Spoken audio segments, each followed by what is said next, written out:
Hi, we're back at another Sound the Battle Cry. It's been a while, but we're back to making some of these long-form shows about some topics that we need to talk about. And today we're going to be talking about David Attenborough, but it's not just about David Attenborough. It's about a lot of different stuff. Originally, I titled this David Attenborough and Population Reduction Exposed, Eugenics, Planned Parenthood, Georgia Guidestones, Evolution, Communism, Agenda 21, all that junk. But I'll probably title this David Attenborough Wants to Kill a Lot of People. Wants a lot of people dead. Because that's what this is all about. A lot of people dying. It's a view held not only by David Attenborough, but many people, especially many powerful people, bankers, people in media, people in many powerful positions in society. They want a lot of people to die. They want to reduce the population. And so let me tell you right off the bat, the goals of this show are to expose that agenda and to show you that it is not a conspiracy theory, okay? I will not give you any wild conspiracy theory in the show. I will not. I will only read you what these people have exactly said out of their own mouths. I'll document it. I'll give you all the links. I'll play video clips showing you this is what they say. I'm not making this up. Okay? And the purpose is to expose that it's real, first of all, and that it's evil, and then it ties in together with abortion, communism, evolution, a lot of different things that we've all been brainwashed to accept from the days that we were children. Okay? We've been brainwashed to accept all these things as good. And they're not good. They're very, very bad. And they try very hard to make these things seem good. And you'll notice that especially people like David Attenborough and other people, they are very, very good speakers. And they're very good at using language to conceal things that would normally sound very bad. They're very good at these types of things. They take something that's pure evil, but they repackage it and they word it in a way that sounds good to you. It sounds good. It sounds acceptable, but it's not. And so we want to take these things and to translate them into plain language today so that you can understand how bad it is. And we need to expose it. All right, so David Attenborough does play into this agenda and, the nature documentaries that he makes.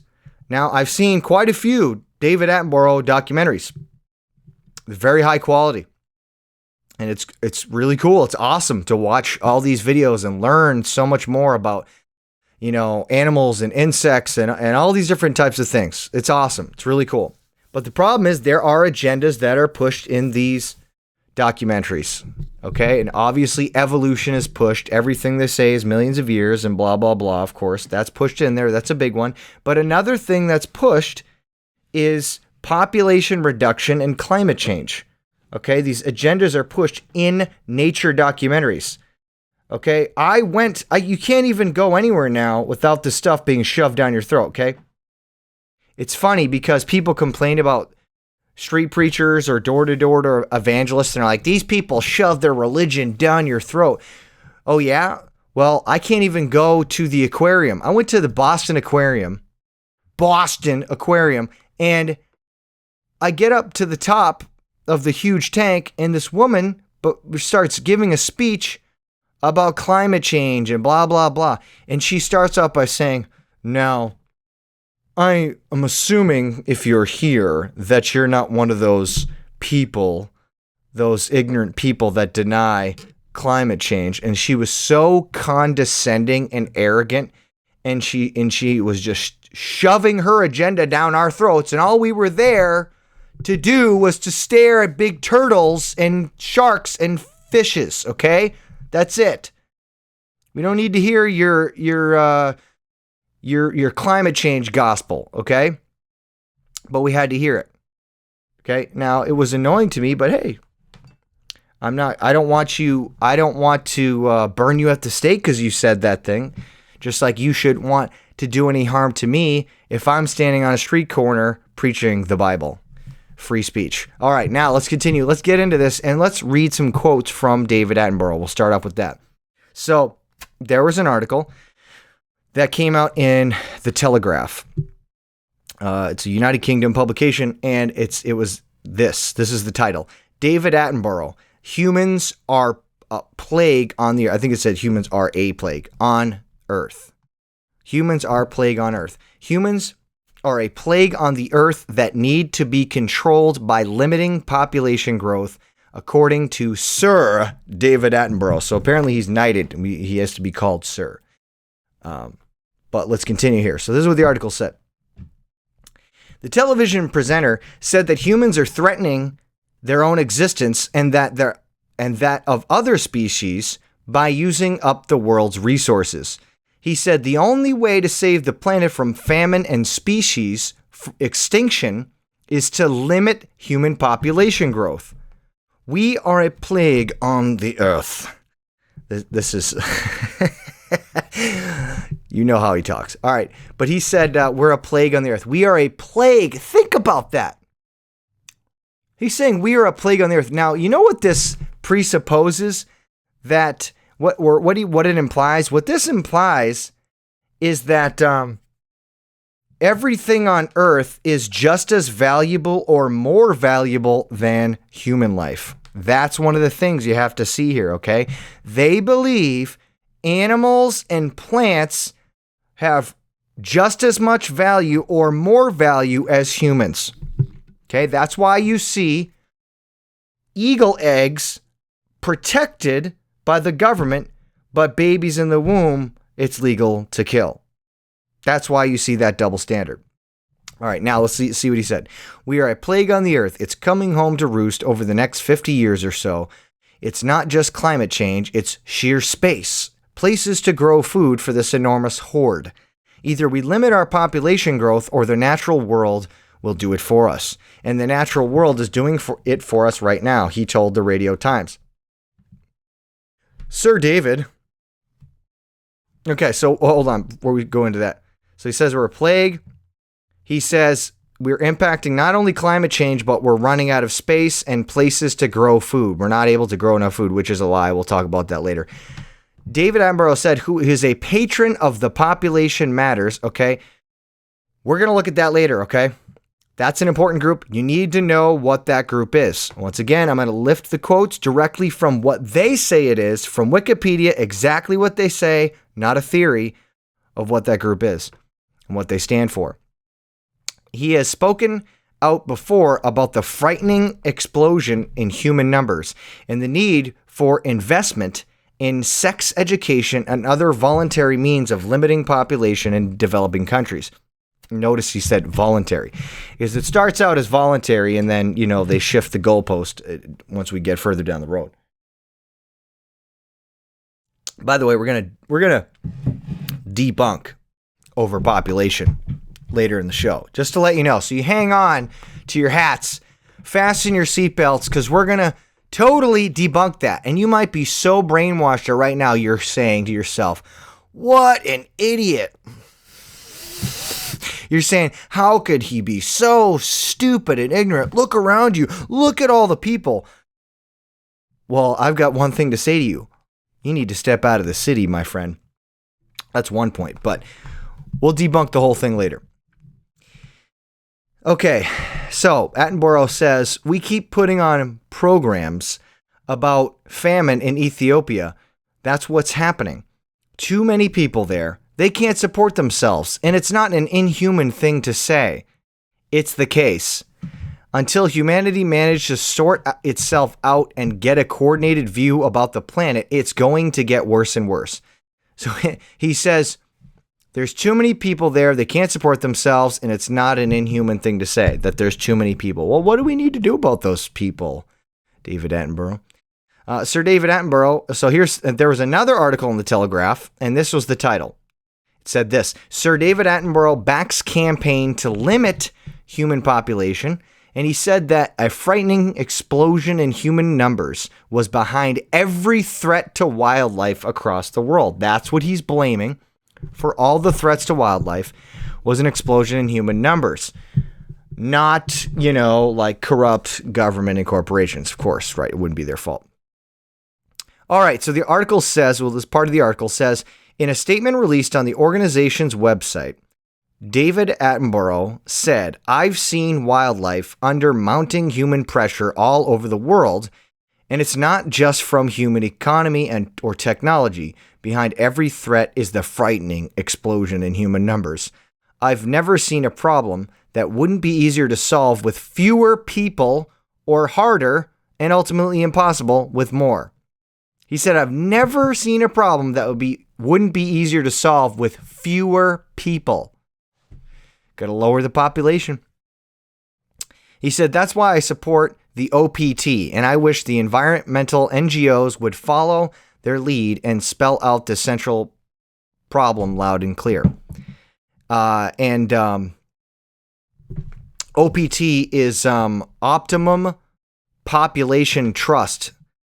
And I forgot to put that in here, but that was the original name of the group Population Matters. It was originally called Optimum Population Trust, but I think that name sounded a little bit politically incorrect, so they had to change it because it said Optimum Population. They didn't like the way that people were perceiving that. And in case you didn't know, an NGO is a non-governmental organization. That's what it stands for.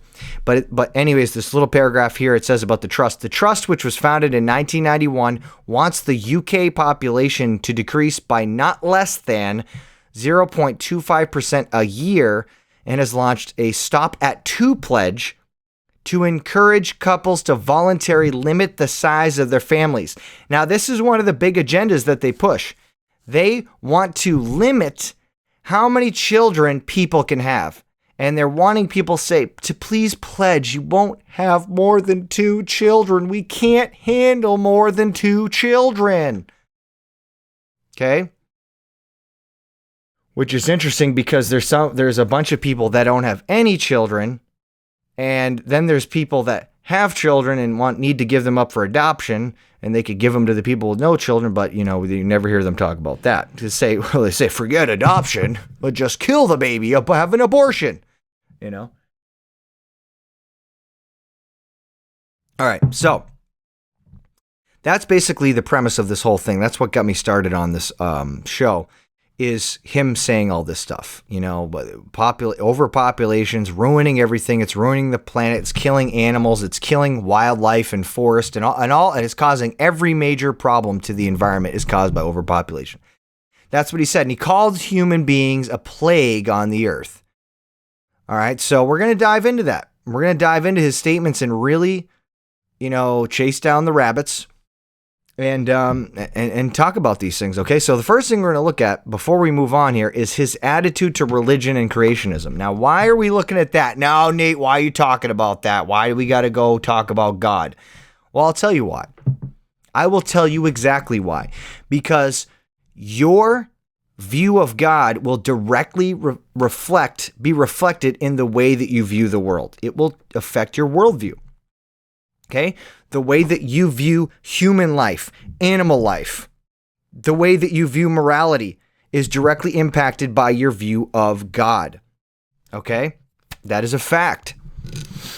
And now what I didn't say before we move on, if you're an atheist or an agnostic or something like that, what I didn't say is, I didn't say you could not be a, relatively speaking, good person, good citizen in the eyes of society, not in the eyes of God, but in the eyes of society. You can be a relatively decent human being in the fact that you're not wanting to rape and kill people and rob banks and do all that type of stuff, right? You just try to keep to yourself and live your life and whatever. I understand that. You say, I don't need God to do those things. That's true. You don't need to believe in God to be a relatively decent citizen. But according to the Bible standard of what a good person is different than what you consider a good person. And what society calls a good citizen. It's just someone that doesn't break the laws that they come up with. Okay? But the Bible has a lot to say about what a good person is, and it says that there's no such thing. There is none righteous, no, not one. There's no such thing as a good person. Okay, I'm going to move on here. But I'm just telling you, don't get it confused. I'm not saying someone can't be a relatively good citizen if they don't believe in God. Didn't say that. All right. But I will say it does affect your view of human life. Now let's continue. In a December 2005 interview with Simon Mayo on BBC Radio 5 Live, Attenborough stated that he considers himself an agnostic. When asked whether his observation of the natural world has given him faith in a creator, he generally responds with some version of this story, making reference to the Onchocerca volvulus parasitic worm. I'm sure I didn't pronounce that right, but you look it up. All right, so this is the quote from David Attenborough. He said this: "My response is that when creationists talk about God creating every individual species as a separate act, they always instance hummingbirds or orchids, sunflowers, and beautiful things. But I tend to think instead of a parasitic worm that is boring through the eye of a boy sitting on the bank of a river in West Africa, a worm that's going to make him blind. And I ask them, are you telling me that the God that you believe in, who you also say is an all-merciful God who cares for each one of us individually, are you saying that God created this worm that can live in no other way than an innocent child's eyeball? Because that doesn't seem to me to coincide with a God who is full of mercy." Okay, so that's his statement about God. Okay, so right in that statement, he is attacking God, he's attacking God's character, and he's accusing God of not being merciful. Okay? Of course, the Bible says that his mercy endureth forever. God is a God of mercy. He's very, very merciful. And we can see that in the fact that we're not all burning in hell right now, because we should. We all deserve it, including me. But he lets us live. He gives us air. He has mercy on us, and temporarily, until you get you have to make a decision. Okay, we're gonna move on here. This whole show isn't talking about this stuff the whole time, but I have to say this, okay? And that's one of the most important things is that if you die without getting saved, being born again, putting your faith in Jesus Christ, then you're in big trouble. And that's when God's mercy is cut off, when you die. But right now, it is a time of mercy. And yet every day that you live, every breath that you take is an act of mercy by God, and he's allowing you that second chance to put your faith in Jesus Christ, that he died for your sin. That's that mercy. Okay? Now, let's continue here. So, but let's examine this whole thing where he says, well, they don't focus on God, the fact that, in nature, there's these horrible things. He gives an example of a parasitic worm boring into a child's eye. He tries to think of the worst thing he could think of. But I've seen other videos where he talks about the I think it's the chimps hunting down the monkeys, and they just like rip apart this monkey, and they start like chewing it up and ripping its limbs off, and there's just like savagely ripping this thing apart. And he says, look at these acts of cruelty, and point to all the evil in the world. And they say, how can God be real? How can God be this merciful God be real when all this evil exists, right? And all this corruption and corruption even in nature with these worms. And we could say other things like what? Poison ivy and mosquitoes and ticks and all the other things that everyone hates. Well, first of all, this isn't a scientific argument. It's not a scientific argument. A scientific argument would be to say like, I don't believe in God because, carbon dating, says that things are millions of years old, and the Bible and the Genesis says, the Bible says that it's like 6,000 years old. So therefore, I scientifically, I disprove. I'm sorry, I don't believe in God because of this scientific evidence. And they could use some other things. They could talk about fossils. They could talk about other types of scientific evidences. But this is a theological argument. This is just attacking God's character, who he is. And I've seen atheists do this every single time they get pinned down, or every time you start off in a scientific discussion about God and evolution versus creation.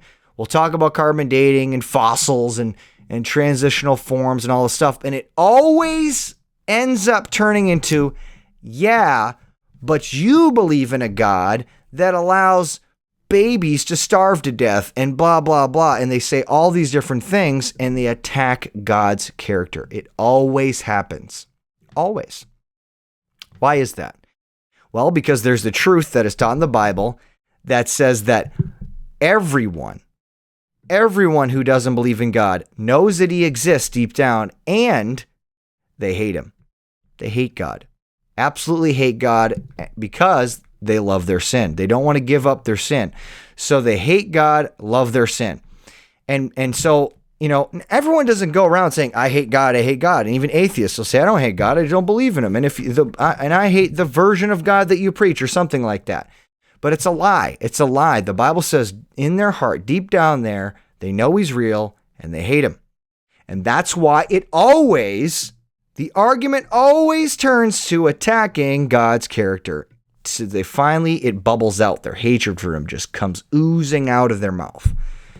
And I've seen it many times. I've seen it in person, on the street, talking with people. Happens every time. Now, let's talk about this, okay? So this is a theological argument rather than a scientific argument. It is about what a God supposedly would or would not do rather than the scientific evidence. It's ironic that Attenborough claims that the intelligent design movement is about theology while evolution is about science, yet his main anti-intelligent design argument is theological rather than scientific.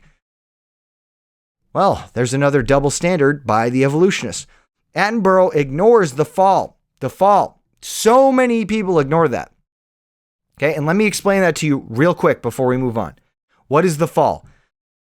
We're talking about when Adam and Eve sinned in the Garden of Eden. Okay, so let me explain it to you real quick.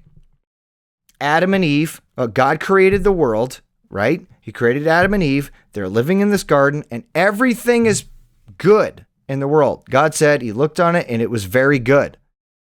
And there wasn't anything wrong with it. There was no corruption. But then Eve sinned, Adam sinned, and everything changed. Okay? Man spiritually died. He brought death. He brought sin into the world, and therefore that brought in death, and it brought in the curse of sin. What was that curse? Everything associated, everything that's bad. Okay? God said that when Adam would till the ground, it would produce thorns. What do we have today? Thorns. Thorns are not pleasant. They hurt. You don't like them. I don't like them. A crown of thorns was put on Jesus Christ's head. It's a symbol of sin, the curse of sin. So all these things would come about. When sin entered into the world, it changed the creation. Then we had thorns and mosquitoes and animals eating each other and all that other type of stuff. We didn't have that before the fall. But man is the one that brought in the corruption. God did not. God created everything good, and then man brought in sin, and sin corrupted all of the world. And God is going to restore things, and he's going to create a new heaven and a new earth, which will wipe away all the sin, all the corruption, all the evil, and animals won't even kill each other anymore. That'll all be gone. But that's when after Jesus returns.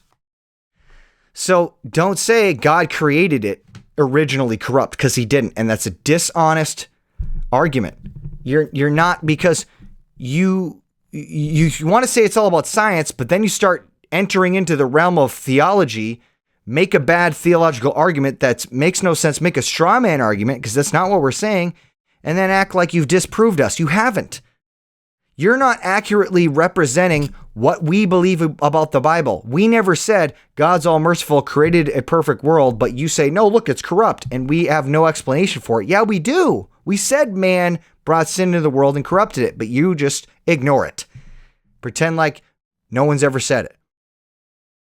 Okay, so most people ignore that, and God did not design things this way, but they became this way after sin entered into the world. The intelligent design movement has problems answering this type of argument because they lack a history, since they refuse to invoke the Bible with its teachings. Right, because the intelligent design movement is kind of like half Bible, half science.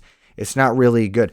I believe the Bible. What it says literally in Genesis.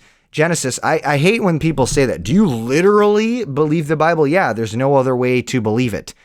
That's the way it was written. In the beginning, God created the heaven and the earth. Well, now what it really meant to say, no, it says what it says.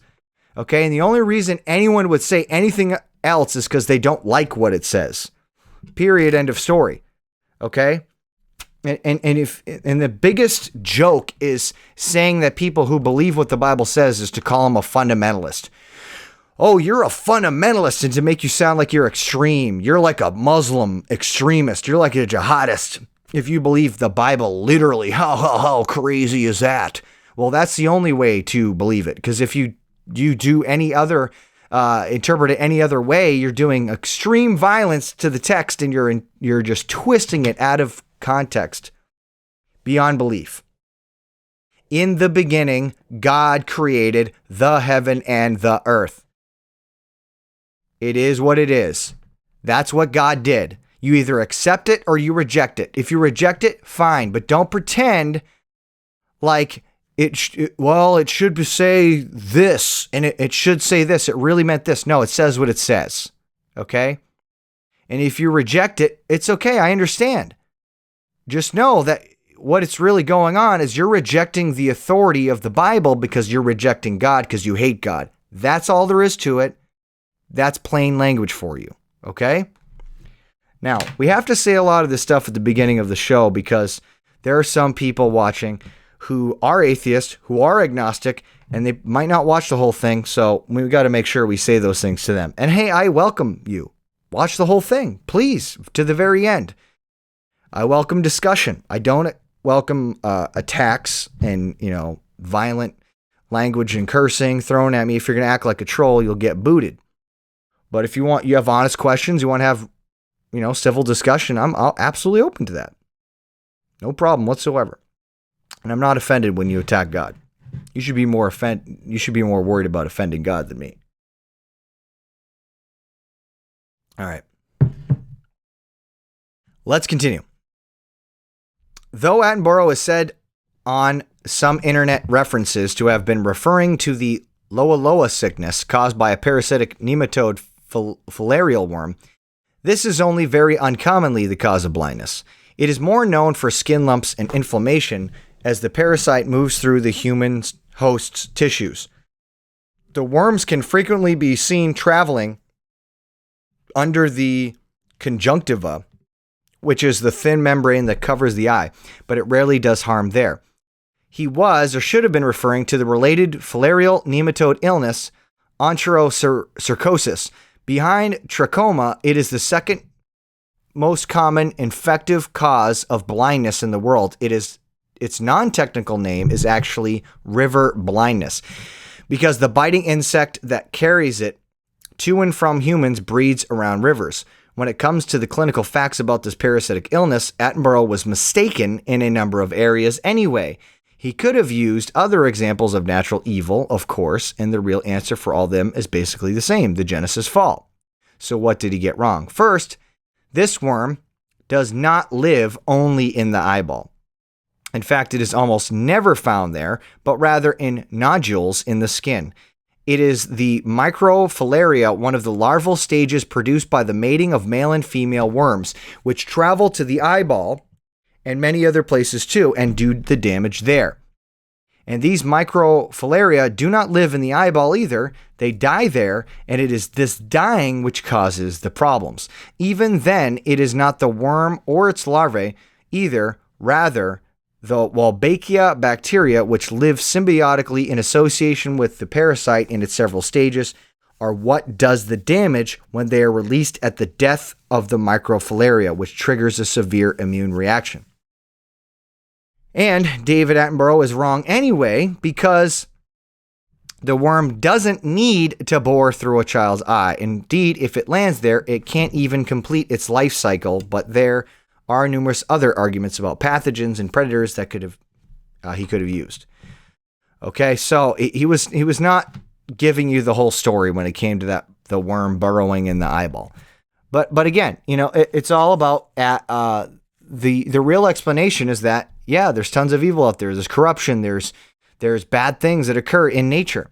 And there's bad things that happen to children, even babies. Okay, but you know what? The Bible teaches before babies get to the age of accountability, they die. Before children get to that age, they go straight to heaven. Okay, they go straight to heaven, and all their pain is gone, completely gone. So it's only temporary, and then it's done. So, yes, God is merciful. All right. And in 2000, so it's part of that, I think there was a quote, I took a quote from creation.com. Why doesn't Sir David Attenborough give credit to God? All right, so there's part of that from that article there. In 2009, Attenborough stated that the book of Genesis, by saying that the world was there for people to dominate, had taught generations that they can dominate the environment, and this has resulted in the devastation of vast areas of the environment. He further explained to the science journal Nature, quote, "That's why Darwinism and the fact of evolution is of great importance, because it is that attitude which has led to the devastation of so much, and we are in the situation we're in." No, that is not true whatsoever. Okay? It's not because of the teaching of Genesis that man has destroyed all this, the environment. This is just a bunch of trash, okay? The Bible says that God gave man dominion over every living creature on earth, okay? And that means that God placed man at the top of the social structure, atop of the food chain, over every animal on earth, okay? He used to have dominion over every animal, fish, and bird, and everything that lives on earth, okay? He is allowed to eat it, whatever he needs to do, not to abuse. In fact, the Bible talks about the righteous man regarding the life of his beast and not abusing animal. King David treated his animals well. And if someone is abusing animals, it's a wicked thing. And there's something wrong with you if you abuse animals. Okay? That's not a Christian teaching to abuse animals and to just, destroy the environment. That's a bunch of trash. Okay? But we're not going to go in the other extreme with the tree huggers and say you can't even cut a tree down and we'll protect eagle eggs, but will not protect babies. That's ridiculous. But I will say that there are a lot of Christianity, especially in modern day times, has not done a good job showing that Christians should be a steward of God's creation and shouldn't be dumping, pesticides and chemical fertilizer and disgusting stuff into the environment and all these factories that are destroying everything, whatever it is. Yeah, I think that's bad. But the book of Genesis doesn't teach that that's what man should do. It's ridiculous. Also in early 2009, the BBC broadcast an Attenborough 1-hour special, Charles Darwin and the Tree of Life, in reference to the program. Attenborough stated that, quote, "People write to me that evolution is only a theory. Well, it is not a theory. Evolution is as solid a historical fact as you could conceive. Evidence from every quarter. What is a theory is whether natural selection is the mechanism and the only mechanism. That is a theory. But the historical reality that dinosaurs led to birds and mammals produce whales, it's not a theory." Yeah, it is. It's absolutely a theory with which there is not a shred of evidence. We still, to this day, do not have any transitional forms going from an ape to a human. We do not have it. Everyone that has been brought forth has been debunked as a hoax. We don't have any. And even if you had one or two, there should be thousands. There should be thousands of these forms of transitioning between an ape and a human. We don't have it. We don't have, fish, transitional forms of fish growing legs and dinosaurs turning into birds. We don't have fossils. We don't have any of that. We don't have evidence. And guess what? Carbon dating doesn't go beyond, carbon-14 dating does not go beyond 100,000 years maximum. So how can they carbon date things to millions of years? And well, that's just another point. That's for another show. All right. So continuing on, he strongly opposes creationism and its offshoot, intelligent design, saying that a survey that found a quarter of science teachers in state schools believe that creationism should be taught alongside evolution in science lessons was really terrible. Oh, it's so terrible. Attenborough has joined the evolutionary biologist Richard Dawkins and other top scientists in signing a campaign statement coordinated by the British Humanist Association. The statement calls for creationism to be banned from the school science curriculum and for evolution to be taught more widely in schools. Wow. Ban creationism. I got a better idea. Ban public schools, because they're nothing but government brainwashing and indoctrination centers. The primary role education is supposed to be the role of the parents. They're supposed to be the ones that have the responsibility of educating their children, especially the mother at home is supposed to be educating their children. That's how it was for thousands of years. But then they came along with the public schooling system, and not only has it been anti-God and teaching evolution, but it's also been dumbing people down and making them stupid. Okay, so the problem's public school. So if we didn't have public school, then you wouldn't have to worry about the poor, mean creationist teacher teaching your kid creation. You could teach him evolution, we could teach him creation, and we could teach him about evolution and why it's dumb, and everyone would be happy, okay? Now, let's continue on here. Sir David Attenborough, here's another statement he made. He said this: I want to come back as an animal with a wild sex life. Wow, okay. Weird. He said, people often say, what would you like to be if you came back to Earth as an animal? Well, the answer I give depends on the company I'm with. If it's a bit racy, I dare say my mind would wander over a range of animals remarkable for their extravagance and their reproductive techniques. He added that he would often tone down his answer. In more sober company, I normally find a safer answer. A sloth, I say. It spends most of its time hanging upside from a branch in a tropical rainforest, dozing. All right, so I just threw that in there just to show you the kind of guy that he is. Pretty weird guy. I'd come back as an animal with a wild sex life. All right. Now, here's from another interview. Well, actually, that was from the Telegraph as well. Here's from another interview he did with ABC Australia. And this is what he said. Interview with Andrew Denton. Andrew Denton said, how should we deal with death? Attenborough said, confront it. Andrew said, I'll call him Denton. Denton said, as you get older, as you have got older, has your attitude towards death changed at all? Attenborough said, oh, yes. I think about death every day. I think mainly of the problems I'm leaving for others and of the cliche which we all wish when it comes to make it quick. Denton said, do you have a sense of the afterlife? Attenborough said, no. Denton said, does that worry you? Attenborough said, no, I'd be more worried if I thought there was someone up there with a profit and loss account in terms of moral behavior, but I see no evidence of that. So he clearly does not believe in God. He attacked God's character and said God's not a merciful God. And he said, I'm not worried about facing God. He said, I'm not worried about being accountable to God because I'm not worried about someone who's a profit and loss account in terms of moral behavior. Well, God does keep an account. And the Bible says that we shall all give an account to God. As it is appointed unto man once to die, but after this, the judgment.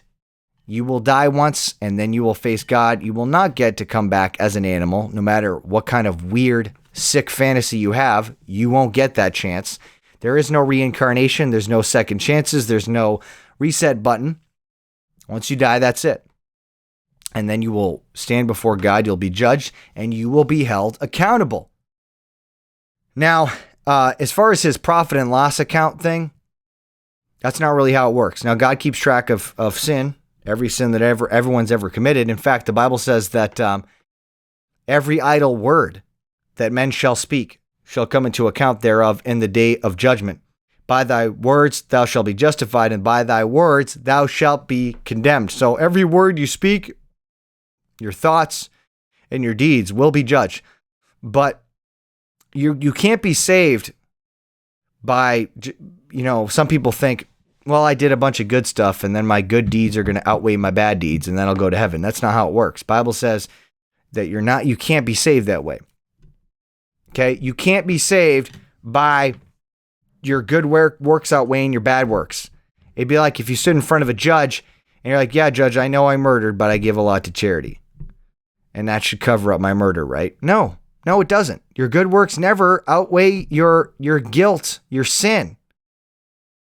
You're guilty. And nothing can justify you except Jesus Christ. You have to put your faith in him. That's the only way to be saved. So it's not about you trying to work your way and become a better person. It's not how it works. All right. So, and Attenborough is also a fellow of the Royal Society.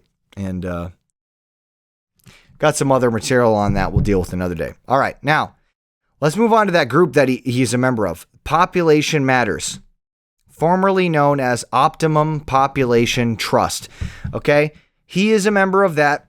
He's a fellow of that group. And let's look into that group. Okay? He's a member of it. He said, and we should know what they're all about. So all we did was went to the Wikipedia. We looked at the file and we said, and we saw exactly what they stand for. Population Matters is a think tank and campaign group expressing what it describes as population concern regarding impacts of population growth on long-term sustainability, quality of life, and the natural environment, specifically natural resources, climate change, and biodiversity. Okay, so that's what they say that they are. They're primarily concerned with what? Population concern regarding impacts of population growth on long-term sustainability. Okay? Now, and let's look at the summary of aims.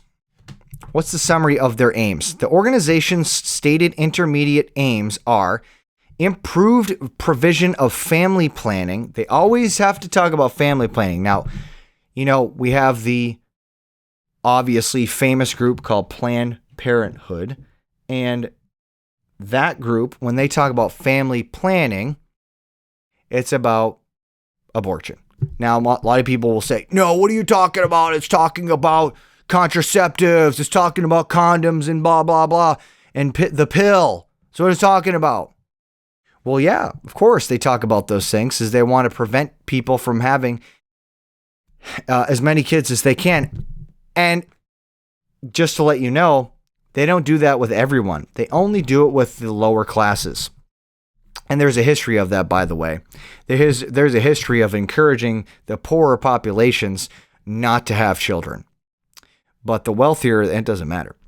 And but family planning, yes, and the pill, anything that stops conception, that is that's killing anyway too. That's ending a life. Life begins at conception. So it doesn't matter what stage of life it is. You can't pick a random point. Well, it starts here and it starts here, it starts here. Well, then now it's death now. No, it's death now. No, it's murder now. Well, it's not murder until it's out of the womb. It's ridiculous. Ending of life is ending of life, no matter what stage it is in. So they have improved provision for family planning and sex education, which means encouraging fornication with condoms. That's exactly what they're talking about. And also they teach it to children, so that's great too. And then better education and rights for women, which they mean feminism, and the encouragement that couples voluntarily have 2 or fewer children. So, whoa, there we go. There it is again. 2 or fewer children. We don't want you having more than 2 kids. That would not be beneficial to society. For the UK specifically, it further advocates greater effort to reduce the high rates of teenage pregnancy and unintended pregnancy, and for immigration to be brought into balance with emigration. Now, what's interesting about this is, well, I'll show you how to stop the high rates of teenage pregnancy. Stop letting your teenagers fornicate. How about that? How about not just letting your teenage daughter hang out with teenage boys by herself and do whatever she wants? How about that? Or the boy, same thing. How about stopping that from happening, parents? But once again, the government is taking responsibility for something that the parents are supposed to be responsible for.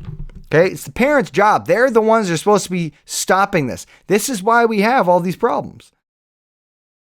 Oh, you want to stop all these people that are having kids and then they can't take care of them? Stop letting teenagers fornicate then. It's that simple. Oh, you can't stop kids from doing anything. Yeah, you can. Yeah, you can stop teenagers from fornicating if you don't let teenagers hang out by themselves with the opposite sex in situations where they're going to fornicate with no supervision. Yeah, it's going to happen. How could you say that? What are you, a barbarian? What is this, the 50s? What are you, living in Victorian age? Blah, blah, blah. Listen, buddy, it doesn't matter what time period it is. That doesn't dictate morality. Society, America in 2018 doesn't dictate what morality is. How could you do that? How could you let them do that? What are you doing? What am I? I'm such a horrible parent. I don't want to let my teenagers get pregnant at the age of 16. Oh, horrible parent. Oh, so horrible. You want them to say, well, they can have sex, but as long as they wear a condom, then that's okay. Just let them have as much sex as they want, as long as they wear a condom and put them on birth control. Oh, birth control, really? Oh, you mean the stuff that completely messes up the hormones in girls' bodies? It makes them go through and makes them go through puberty at early age and totally messes them up. Oh yeah, that's great. Really good solution for you there. Yeah, you are so superior to me. You are morally superior because you want teenagers to fornicate. Man, you are just so progressive because you want teenagers to fornicate. Man, I'm just such a barbarian that I want to protect my kids from getting pregnant. So outdated, right? You have to be sarcastic because otherwise you can't see how ridiculous it is. It's absolutely ridiculous that people like us, Christians or conservatives, whoever it is, are made to feel bad and guilty because we don't encourage teenagers to have sex with each other. That's how twisted and sick people are today. It's messed up. All right, now, policy goals. This is a paraphrase of Population Matters. Full policy goals is as follows, okay? This is a paraphrase of their goals. Population Matters recommends that the following should be taken into consideration. 1, an acknowledgement of population growth as one of the factors that increases damage to the environment in a way that reduces everyone's share of natural resources. False. I will not acknowledge that.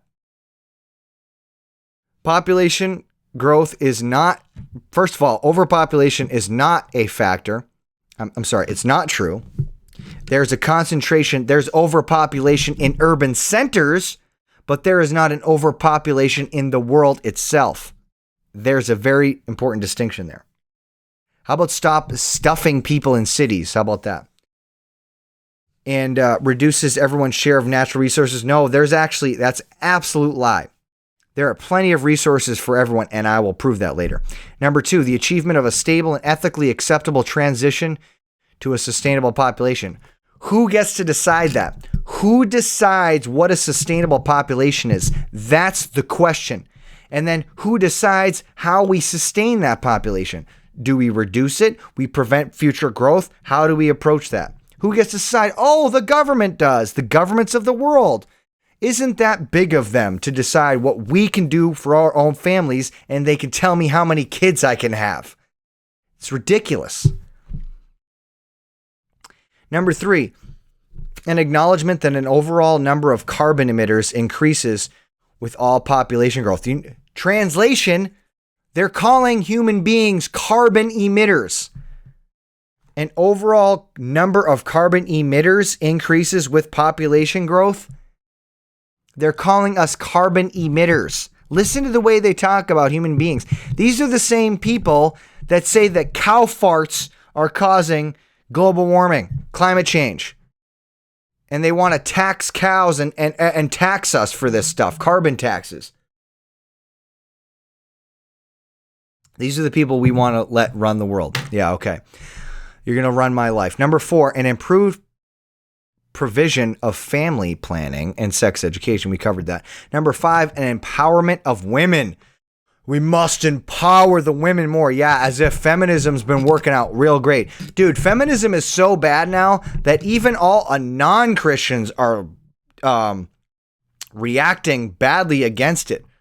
All over the web now. Go look up the feminist cringe compilations, feminists getting owned left and right. Everyone, the jig is up. A lot of people are seeing it's a joke to say that there's no difference between men and women and that the best thing for a woman is to get a career and she shouldn't be a mother. She'd be made feel guilty for staying at home and being a mother and a wife and stuff like that. Oh, she shouldn't do that. A lot of people are realizing that's a bunch of trash. And these feminists who get trained, they have a career and they're living that life, trying to be an alpha woman, whatever the heck, they're not happy.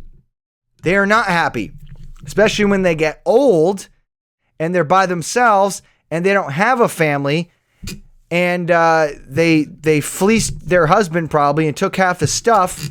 And now what? Now they're by themselves and they're alone. But anyways, yeah, feminism. We need more of that, sure. And empowerment of women, both generally and specifically in relation to decisions concerning family size. In other words, we need to tell women to have more abortion and contraceptives, birth control. Number 6, a support of developing countries towards sustainable development and population stabilization. Tell the governments how to implement laws that would reduce the population. Number 7, an official acknowledgement that it's in the interest of all to stabilize our numbers and then to reduce them by voluntary means to a sustainable level. You got to look at all these words. First of all, whenever they use voluntary, that's only temporary. You mark my words. They always happens this way. First of all, if something starts as voluntary, and then when enough people get on board, it becomes mandatory. Okay? Say that it's in the interest of all to stabilize numbers and then reduce them. So their plan isn't just to stabilize population, it's to reduce it. Number 8, a reduction in unplanned pregnancy supported by better sexual health and relationships education and by a well-funded contraceptive services for all people, including adolescents. Teenagers, even the tweens. Give them condoms. Give them abortion. Give them abortifacients. Give them birth control pills. Give them easy access to abortion. Even let them go to Planned Parenthood and have an abortion without telling their parents. That's what they're encouraging.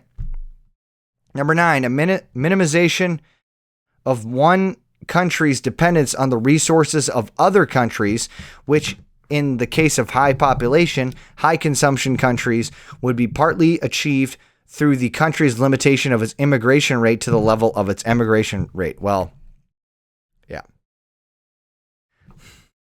Immigration. That's a whole other can of worms.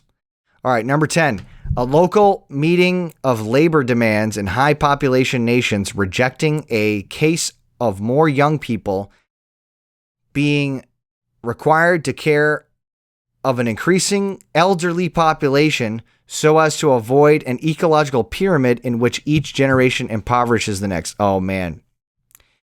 That's another bad thing. That's talking about the what people were calling death panels before that Bill Gates was talking about. He's like, we have a choice, either the school teacher or the elderly person. Which can we support? And basically saying we should use the public money and the taxes to take away the Social Security funding or whatever, and not give it to the elderly and just let them die.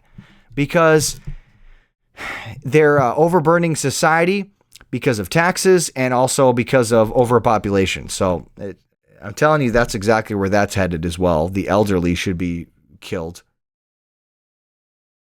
or neglected so they die.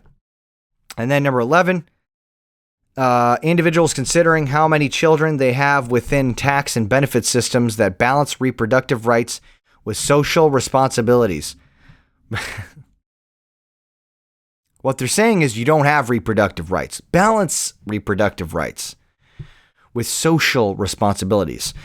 It's communism. That's all it is. They're trying to say that the right that the the needs of society is greater than the needs of the individual. And so you have to conform to the society. And number 12, a high level of focus being given to a population policy implementation by senior politicians. Of course, more government control. Now, so those are their aims. You can see what they are. They've already been, it's just pushing more of the same junk. But did you notice, though? So I want you to see this in the context of all of this, okay? I want you to see all this stuff is all tied into this agenda.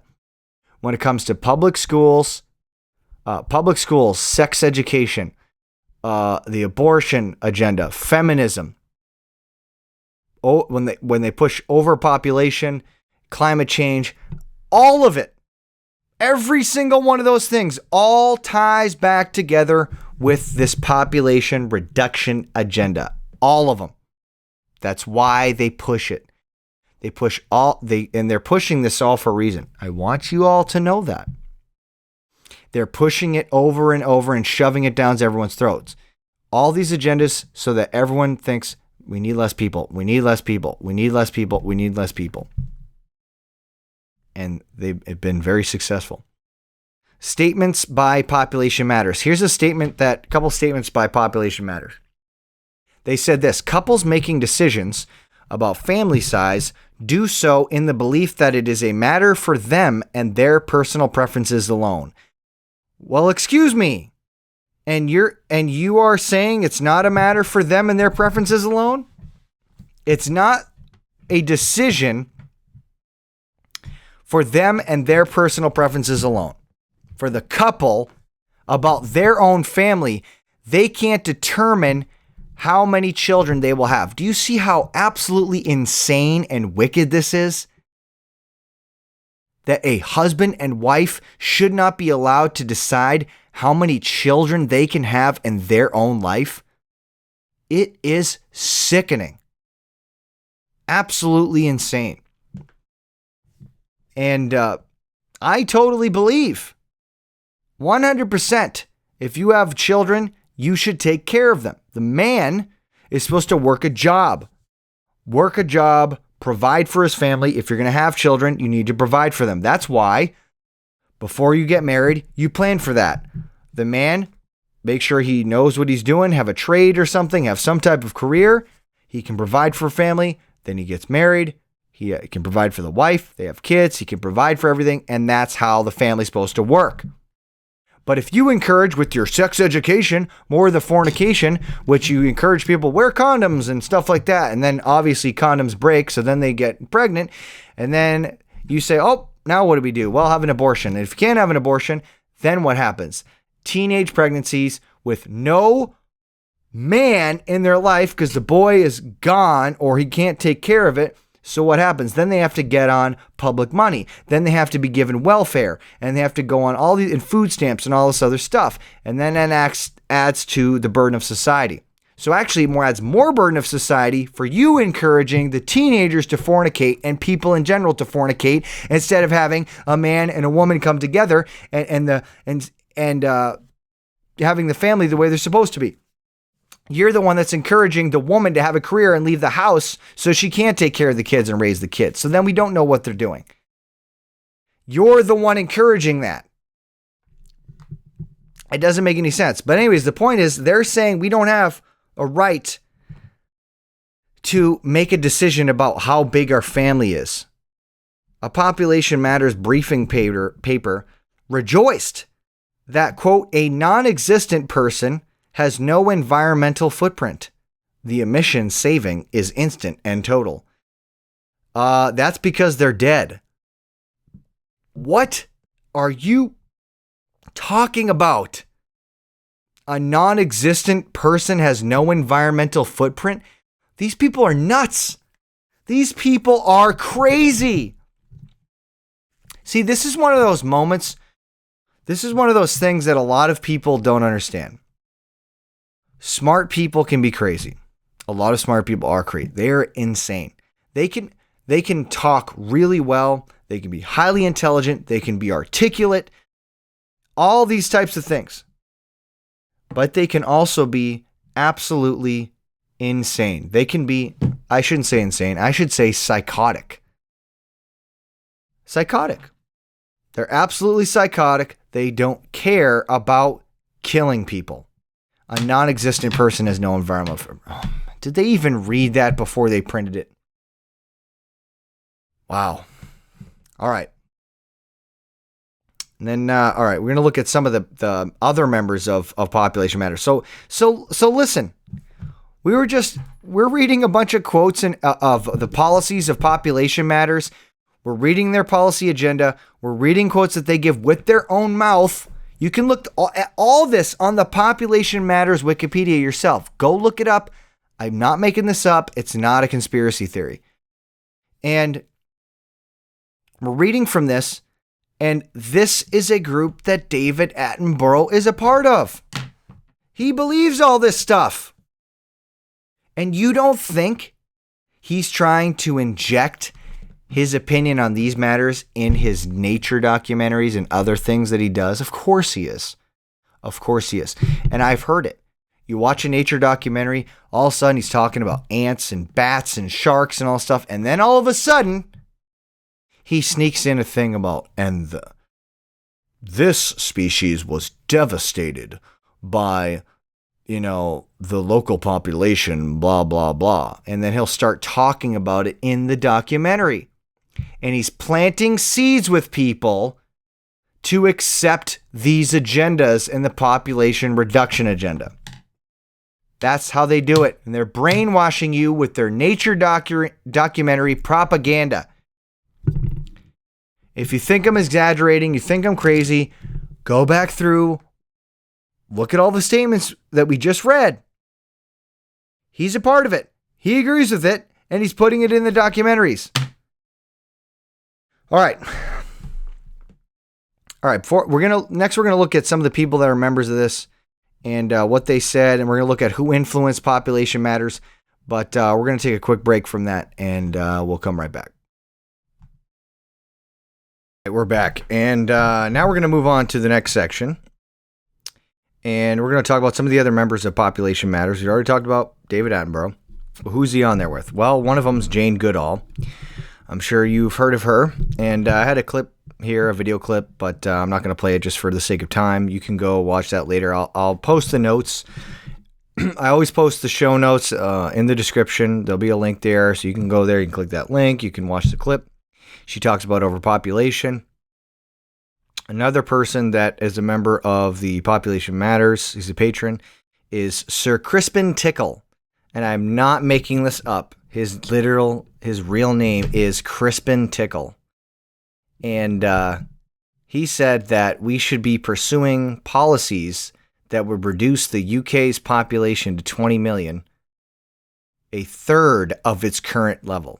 So when I put together these notes, it was like 64 million. It might be a little bit more now, but he was saying reduce it from 64 million to 20 million. So, yeah, 2/3 reduction. In his earlier broadcast, Sir Crispin remarked, "Someone has said that constantly increasing growth is the doctrine of the cancer cell. You just get out of control." So what is he doing again? He's comparing humans to a disease. He is making us humans to be a cancer. Constantly increasing growth is the doctrine of the cancer cell. We are a cancer on the earth, is what they're saying. This metaphor, in effect, describing the birth of children as like a metastasizing tumor, is truly disgusting. Who, though, was that someone Sir Crispin airily quoted? His name is Paul Ehrlich. And he is a patron, along with Tickle, and Sir Jonathan Porritt, among others, of the Optimum Population Trust, the Population Matters, an organization that campaigns tirelessly for an organized reduction in human life, all right? So Paul Ehrlich, this is a heavy hitter when it comes to the population reduction movement, okay? Paul Ehrlich. Mr. Ehrlich is the godfather of the environmentalist human reduction movement. Almost 40 years ago, he wrote a book called The Population Bomb, which asserted that so many people would die as a direct result of starvation due to overpopulation that the world would by 1985 be able to support only 1.5 billion humans. Obviously, he was wrong. Dead wrong. Mr. Ehrlich also claimed that about 65 million of the victims would have died of hunger in his own country, the United States of America. As for Great Britain, Ehrlich declared that he would take even money that none of its inhabitants would exist in the year 2000. He said that there wouldn't even be any people left in Great Britain by the year 2000. Boy, was he wrong. See, and that's the thing. All these guys, they give you these doom and gloom reports for the future. Oh, it's going to do everything. It's only going to be able to support 1.5 billion humans. Oh, Britain's not even going to have any people left. Oh, it's going to destroy everything. Global warming. It's going to destroy the rainforest. Blah, blah, blah, blah, blah. Over and over and over again. And what do? It's just fear. It's fear-mongering so they can create new laws to control you. In Population Bomb, he wrote, "We must have population control at home, hopefully through a system of incentives and penalties, but by compulsion if voluntary methods fail." Now, what did I tell you? I told you. I'm telling you, people, listen up. I told you. It always starts voluntary and it turns into compulsion. It turns into mandatory. You always remember that. Whenever you start out first, it's just voluntary. You can do it if you want. If you don't, you don't have to. And then it turns into you have to do it. You are mandatorily commanded to do this. And he just said it. One of the most popular books, one of the most influential books in population reduction, written by Ehrlich, Population Bomb, he said, if by compulsion, if voluntary methods fail. Okay? Through a method of system of incentives and penalties. We must use our political power. We must use our political power to push other countries into programs which combine agricultural development and population control. Well, now, very interesting. So they want to tie together agricultural development with population control. And there are many ways that they do that. Voluntary measures he has supported include the easiest possible availability of birth control and abortion. As some feminists like to say, abortion, what do they say? Abortion on demand, no apologies, easy access, whatever. And in the report, optimum human population size that Paul Ehrlich contributed to, they said, "To us, it seems reasonable to assume that until cultures and technology change radically, the optimum number of people to exist simultaneously in the vicinity of 1.5 to 2 billion people. At that time, the world population levels were at 5.5 billion people. Now they are at 7 billion. That means a reduction of 5 billion people. 5 billion. That's a lot of people. Killed. Reduced. He still thinks that governments should discourage people from having more than 2 children, suggesting, for example, a higher tax rate for larger families. Now, if you people think, if you think that the only methods that they encourage are abortion and birth control and different types of limiting how many children people can have, if you think those are the only methods that they endorse for reducing the population, you're wrong. It's actually worse than that. Now, in the open today, most of these people, especially that are in the public's eye, that are in positions of power, they won't openly say what they secretly advocate for. But I'm going to show you exactly what they believe, okay?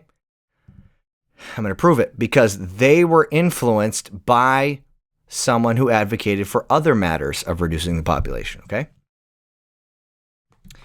Who influenced, so we just talked about population matters, right? So there's Ehrlich connected to this, Attenborough, Jane Goodall. Now, who influenced population matters, right? Because they have these policies and these views. They view the world a certain way. They believe overpopulation is the biggest problem in the world, and they want to reduce the population. Now, who influenced these people and their worldview? Who was the biggest influence on them? Well, I'll show you, because they tell you. The organization who influenced population matters. The organization makes note of its UK predecessors, the Malthusian League, 1877. Okay, so they say their predecessor was the Malthusian League. Okay, they said it, I didn't say it. The Malthusian League, what is that? Well, was a British organization which advocated the practice of contraception and the education of the public about the importance of family planning. It was established in 1877 and was dissolved in 1927. The organization was secular, utilitarian, individualistic, and above all, Malthusian. And you'll see who that is later. The organization maintained that it was concerned about the poverty of the British working class and held that overpopulation was the chief cause of poverty. The Malthusian League forms part of the society within Aldous Huxley's novel Brave New World. Isn't that interesting? That the Malthusian League is actually mentioned in Aldous Huxley's novel Brave New World. Now, what a lot of people don't realize is, they really don't realize this, okay? Let me explain this to you in case you don't know. Some people think that Aldous Huxley's Brave New World is a warning. It's not a warning. It's not a warning at all. It is a picture of the world that Huxley wanted, and all his elitist friends. That's the picture of the world that they wanted. Total control. And you know what? Guess what? You know what they showed in that book, in Brave New World? That no one was allowed to reproduce except a select amount of people. And the people were categorized into, guess what? Alpha, beta, different categories. And only certain ones were allowed to reproduce, and they all did it in a lab.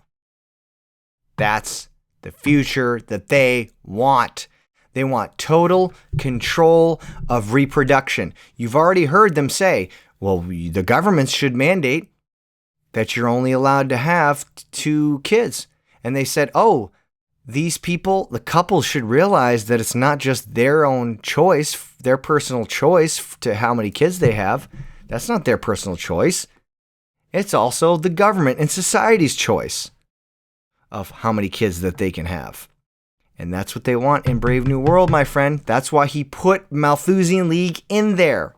And Malthusian League actually influenced Population Matters, which is advocating population reduction. It's all there. Now, Thomas Malthus, who was he? The Reverend Thomas Malthus. So he was actually some type of preacher, not much of one. But Thomas Malthus, he was alive from 1766 to 1834. He was an English cleric and scholar influential in the fields of political economy and demography. In his essay, this is his work on this subject, his most well-known work, an essay on the principle of population, observed that sooner or later, population will be checked by famine and disease, leading to what is known as a Malthusian catastrophe. Okay, now, he said a lot more than that, and he said some pretty nasty, vile things that he advocated for. Now, we're going to get into that in a second, but first of all, before we go there, because you need to learn more about who Thomas Malthus is, okay? Because Thomas Malthus influenced the Malthusian League, they named it after him, and then, Population Matters said, oh yeah, we're influenced by the Malthusian League. And you'll see later that David Attenborough himself said he is influenced by Thomas Malthus. Okay? Now, before we get to that, we were talking about the Malthusian League. Who influenced the Malthusian League? Well, or it influenced Thomas Malthus. We're going to talk about this woman right now named Annie Besant. Annie Besant, who was she? Well, let's figure it out. Well, not figure it out, but let's find out. For many years, Besant was a friend of the National Secular Society's leader, Charles Bradlaugh. Bradlaugh, a former soldier, had long been separated from his wife, and Besant lived with him and his daughters, and they worked together on many projects. He was an atheist and a Republican. He was also trying to get elected as Member of Parliament for Northampton. Besant and Bradlaugh became household names in 1877 when they published a book by the American birth control campaigner Charles Knowlton. It claimed that working-class families could never be happy until they were able to decide how many children they wanted. It suggested ways to limit the size of their families. The Knowlton book was highly controversial and was vigorously opposed by the church. Besant and Bradlaugh proclaimed in the National Reformer, "We intend to publish nothing we do not think we can morally defend. All that we publish, we shall defend." Okay, so they thought this was this is a good thing. They're going to defend it, right? And it was about limiting the size of families. The pair were arrested and put on trial for publishing the Knowlton book. They were found guilty but released pending appeal. As well as great opposition, Besant and Bradlaugh also received a great deal of support in the liberal press. Arguments raged back and forth in letters and comment columns as well as in the courtroom. Besant was instrumental in founding the Malthusian League during the trial, which would go on to advocate for the abolition of penalties for the promotion of contraception. For a time, it looked as though they would be sent to prison. The case was thrown out, finally, only on a technical point, the charges not having been properly drawn up. Okay, so you don't really know a whole lot about Annie Besant, but you do know that she was advocating birth control, family, limiting the size of families, and she was instrumental in founding the Malthusian League. And of course, like I said, the Malthusian League influenced Population Matters, and it was named after Thomas Malthus. Okay, so Annie Besant was instrumental in founding the Malthusian League. This is what they say. Okay, I didn't say it; they said it. Instrumental in founding the Malthusian League. Okay, so we're seeing. You always got to go back. You have to see who influenced who, and who influenced them, and who influenced them, and you'll see the stream. You'll see the stream of influence. Where does it go? Where's the fountainhead? Where does this trickle back to? And who is really influencing? What type of worldview is influencing all these people to demand population reduction? Well, you're about to find out. Annie Besant was instrumental in founding the Malthusian League, so let's find out a little bit more about her beliefs. Besant's beliefs. In 1890, Besant met Helena Blavatsky, also known as Helena Petrovna Blavatsky, H.P. Blavatsky, and over the next few years, her interest in Theosophy grew, while her interest in secular matters waned. She became a member of the Theosophical Society and a prominent lecturer on the subject. As part of her Theosophy-related work, she traveled to India, and in 1898, she helped establish the Central Hindu College, and in 1922, she helped establish the Hyderabad National Collegiate Board in Mumbai, India. In 1902, she established the first overseas lodge of the International Order of Co-Freemasonry, Les Droits Humains. Over the next few years, she established lodges in many parts of the British Empire.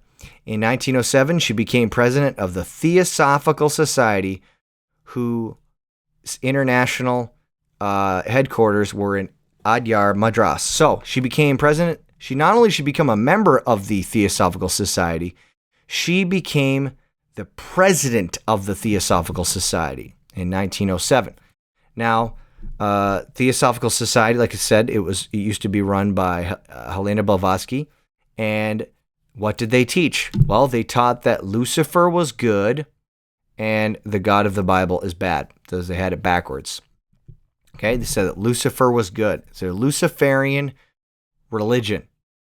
All right, and they treated fallen angels like they were good, all kinds of weird stuff. Now, we have a direct quote from Annie Besant about her beliefs from her autobiography in chapter 7 of her autobiography. She said this: "Against the teachings of eternal torture, of the vicarious atonement, of the infallibility of the Bible, I leveled all the strength of my brain and tongue, and I exposed the history of the Christian church with unsparing hand, its persecutions, its religious wars, its cruelties, its oppressions." All right. Well, she hates the teachings of hell, of the atonement of Jesus Christ, and of the infallibility of the Bible. And then, of course, she exposes the history of the Catholic Church, which she calls the Christian Church. But it's the Catholic Church persecution, because real Christians don't persecute. They're the ones that are persecuted, because millions of Christians, both Baptist and Protestant, have been murdered and tortured and murdered by the Catholic Church. And those are the ones that were persecuting and being cruel and oppressing. It wasn't the Christians. It was the Catholic Church, a counterfeit. But anyways, she obviously hates God. Okay? So they totally glorified Lucifer in this religion. So these are the beliefs of the people that loved Thomas Malthus, that founded the Malthusian League, and that influenced Population Matters, which wants to reduce the population. Let's continue. One proponent of Malthusianism was the novelist Harriet Martineau, whose circle of acquaintances included Charles Darwin. And the ideas of Malthus were a significant influence on the inception of Darwin's theory of evolution. Now, let's read that again, okay? Because this isn't a fundamentalist Christian coming up with this. Let's read that again. The ideas of Malthus were a significant influence on the inception of Darwin's theory of evolution. Okay? You need to learn this point, okay? I don't care if you're for evolution, you're against it. You need to understand the ideals of Malthus are directly tied into Darwin's theory of evolution. You have to understand that. Darwin was impressed by the idea that population growth would eventually lead to more organisms than could possibly survive in any given environment, leading him to theorize that organisms with a relative advantage in the struggles for survival and reproduction would be able to pass their characteristics on to further generations. Proponents of Malthusianism were in turn influenced by Darwin's ideas, both schools coming to heavily influence the field of eugenics, and we're going to find out what that is in a second. Henry Fairfield Osborn Jr. advocated humane birth selection through humane birth control in order to avoid a Malthusian catastrophe by eliminating the unfit. Okay, so we're going to move on to eugenics now, and if you've never heard of this, you better buckle up, because this is very important. Something very important you need to learn from the past. But one of the most important things that I'm trying to show here is that a lot of people understand that eugenics was a big thing. Mainstream academics will admit eugenics was a thing. It was held to by many prominent people during those times, but they say it was just something that they were wrong about in those times, and it's gone away now, and people don't hold to those beliefs now. I'm here to show you and prove to you today that that is a lie. Absolutely a lie. And people still hold to that today. Powerful people, influential people, people like David Attenborough are eugenicists and other people. Okay, now what is that? What is a eugenicist? What is eugenics? Well, Eugenics is a set of beliefs and practices which aims at improving the genetic quality of the human population. Improving the genetic quality of the human population. How do they do that? Well, it is a social philosophy advocating the improvement of human genetic traits through the promotion of higher rates of sexual reproduction for people with desired traits, positive eugenics, or reduced rates of sexual reproduction, and sterilization of people with less desired or undesired traits, negative eugenics, or both. Okay? Usually both. Okay? So they promote that certain people should breed and certain people should not breed. Who are the ones that are allowed to breed? The rich, the powerful, the elites. Who's not supposed to breed? The poor, the minority races, the blacks, people that are mentally disabled. Those are the people they say should not breed or should be sterilized so they can never have children again. And has this happened? Oh, yes, it has happened, and they've done that, and they've done it in America. While eugenic principles have been practiced as far back in world history as ancient Greece, the modern history of eugenics began in early 20th century when a popular eugenics movement emerged in Britain and spread to many countries, including the United States and most European countries. In this period, eugenic ideas were espoused across the political spectrum. Consequently, many countries adopted eugenic policies meant to improve the genetic stock of their countries. Such programs often included both positive measures, such as encouraging individuals deemed particularly fit to reproduce, and negative measures such as marriage prohibitions. They would actually tell people who they could marry or not marry, and forced sterilization of people deemed unfit for reproduction. Sterilize them so they never have children. People deemed unfit to reproduce often included people with mental or physical disabilities, people who scored in the low ranges of different IQ tests, criminals and deviants, and members of disfavored minority groups like black people. Because guess what? You know what the full title of Charles Darwin's book is? Everybody knows the title of Charles Darwin's book, right? What is it? Origin of Species. Oh, is that it? Oh, wow, okay. Yeah, that's not the full title. The full title is Origin of Species, or The Preservation of Favored Races in the Struggle for Life. The preservation of favored races. What are the favored races? Not black people. All right, so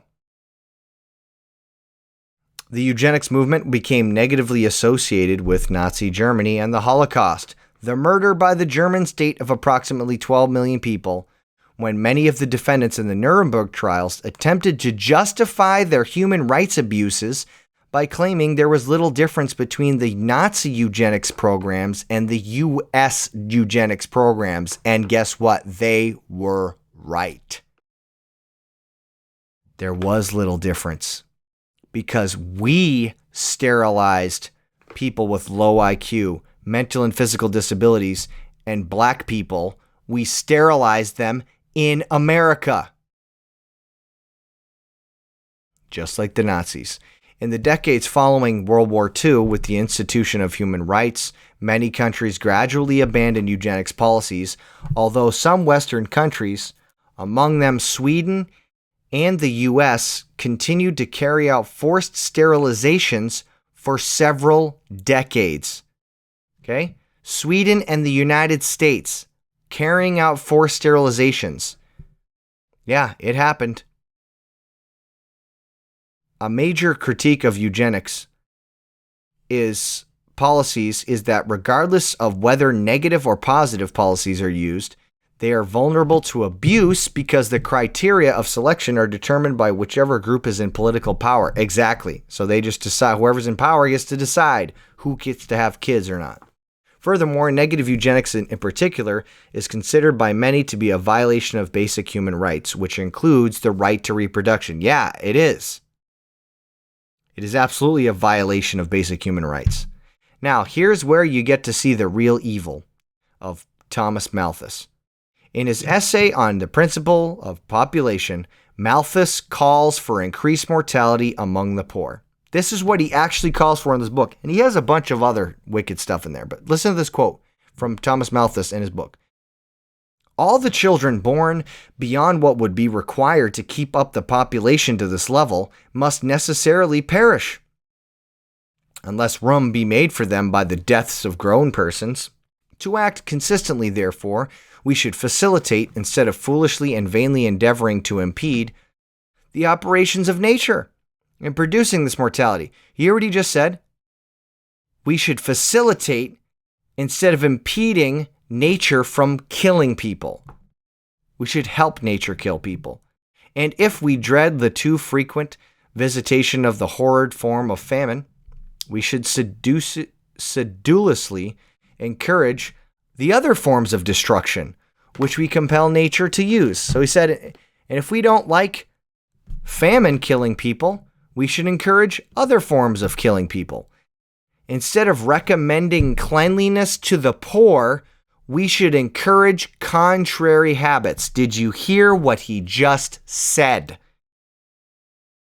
Instead of recommending cleanliness to the poor, we should encourage contrary habits. Instead of telling them they should be clean, wash your hands so you don't get sick, we'll encourage them to stay dirty, stay sick, make sure they die. Because we want the poor people to die. Thomas Malthus said that. In our towns, we should make the streets narrower, crowd more people into the houses, and court the return of the plague. In the country, we should build our villages near stagnant pools, and particularly encourage settlements in all marshy and unwholesome situations. Those are the words of someone who is the mouthpiece for Satan. Those are sickening, disgusting, evil thoughts that this man had put in that book. Make the streets more narrow, crowd more people into houses, and court the return of the plague to kill all these poor people. Now, I just want to ask you people, I just want to ask you this question. We have it right here. He admits it. This guy, Thomas Malthus, who is influenced the Malthusian League, which influenced Population Matters, which David Attenborough says, and I'm going to play a video clip for you right now. David Attenborough on overpopulation praises Malthus. I'm going to play a clip for you. In the next clip, he is going to say how great Thomas Malthus was. This guy saying we should encourage poor people to be dirty so they die. We should make the streets narrower, crowd them in houses, and kill them with the plague. Encourage the return of the plague so they all die. Build our villages near stagnant pools. All kinds of nasty places so they all get sick and die. Now, what I want to ask you is this. Don't you think it's a little funny that most poor people live in cities? Now, I know there's exceptions. Absolutely, there are exceptions. There's poor people that live out in the country in some broken down old shacks. But most of the poor people, homeless people, poor people, low-income housing, where is it? Tell me where it is. In the city. Where's the projects at? Tell me where the project's at. Giant buildings with everybody stuffed in there. Where's the Planned Parenthood clinics? In the poor neighborhoods. In the black neighborhoods. That's where they're at. What are they encouraging them to do? What type of food are poor people able to afford? Ramen noodles. Processed foods. Foods filled with preservatives and chemicals and things that weaken your immune system. Genetically modified foods. That's what poor people can afford. You ever wonder why organic food's so expensive? There's your answer. You want to know why why all the poor people are living so close to each other? Stuffed in these cities like in a sardine can? Just take a look at what Malthus said. Then take a look at what David Attenborough and all these Jane Goodall and other people I'm going to list for you, like Ted Turner and David Rockefeller and the royal family, who are all saying the same thing: reduce the population, reduce the population. They're influenced by this guy right here to encourage poor people to get sick and die, and black people. Okay, so we're going to play a little video clip right now from David Attenborough. First, I'll play from the beginning to 2 minutes and 30 seconds, and then another small clip after that. All right, so let's look at this real quick.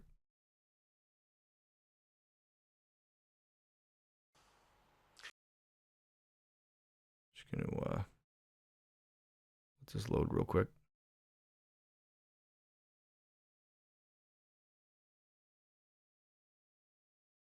"50 years ago, when the WWF was founded, there were about 3 billion people on Earth. Now there are almost 7 billion, over twice as many, and every one of them needing space. Space for their homes, space to grow their food, or get others to grow it for them, space to build schools and roads and airfields. Where could that come from? A little might be taken from land occupied by other people, but most of it could only come from the land which, for millions of years, animals and plants had to themselves, the natural world.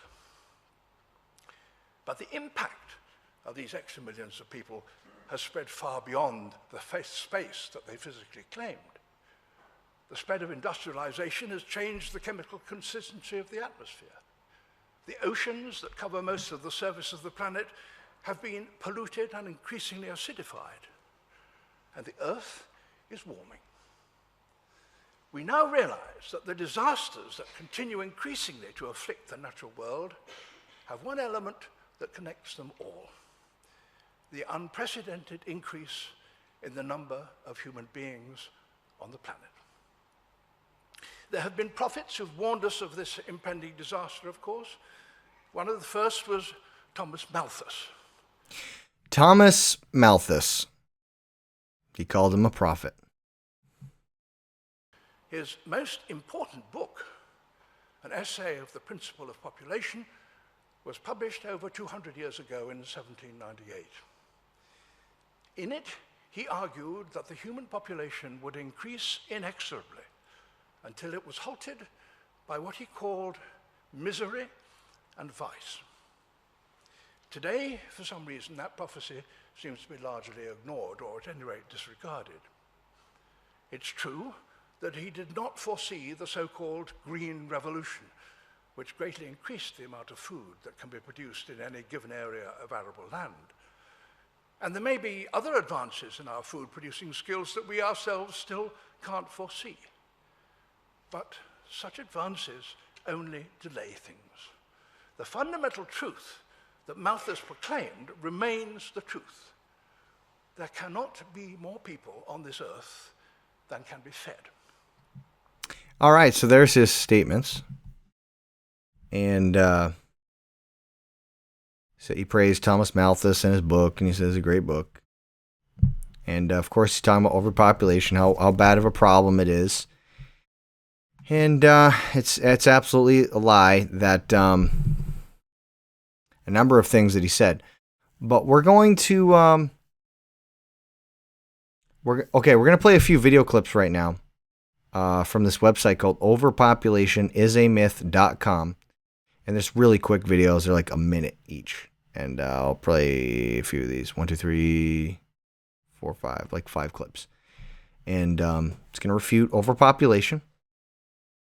Totally refute it. But before we do that, actually, he said, they mentioned a couple times in some of these articles and statements were made that we can't feed people. We can't feed the world. And that's one of the biggest lies and misconceptions that people think, we can't feed the world.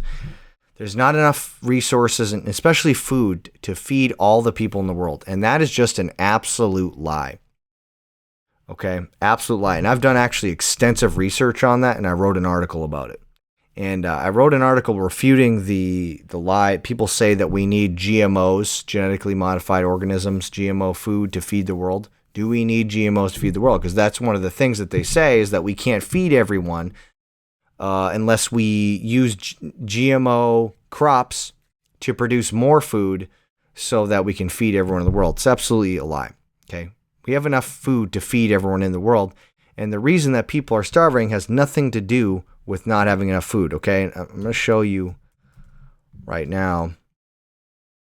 Let me just type this in real quick.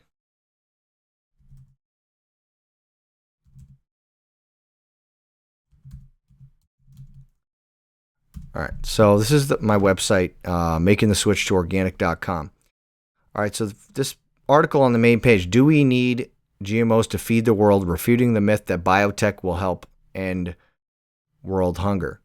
Okay, so if you go to that article, I'm not going to read the article right now, but I'll leave a link to that article in the description, and I highly recommend you read this article too, okay? It's going to help supplement this, and it's going to totally refute this, put a lot of research into it, and there's a bunch of links to all the documents like that I linked in here that I quoted from.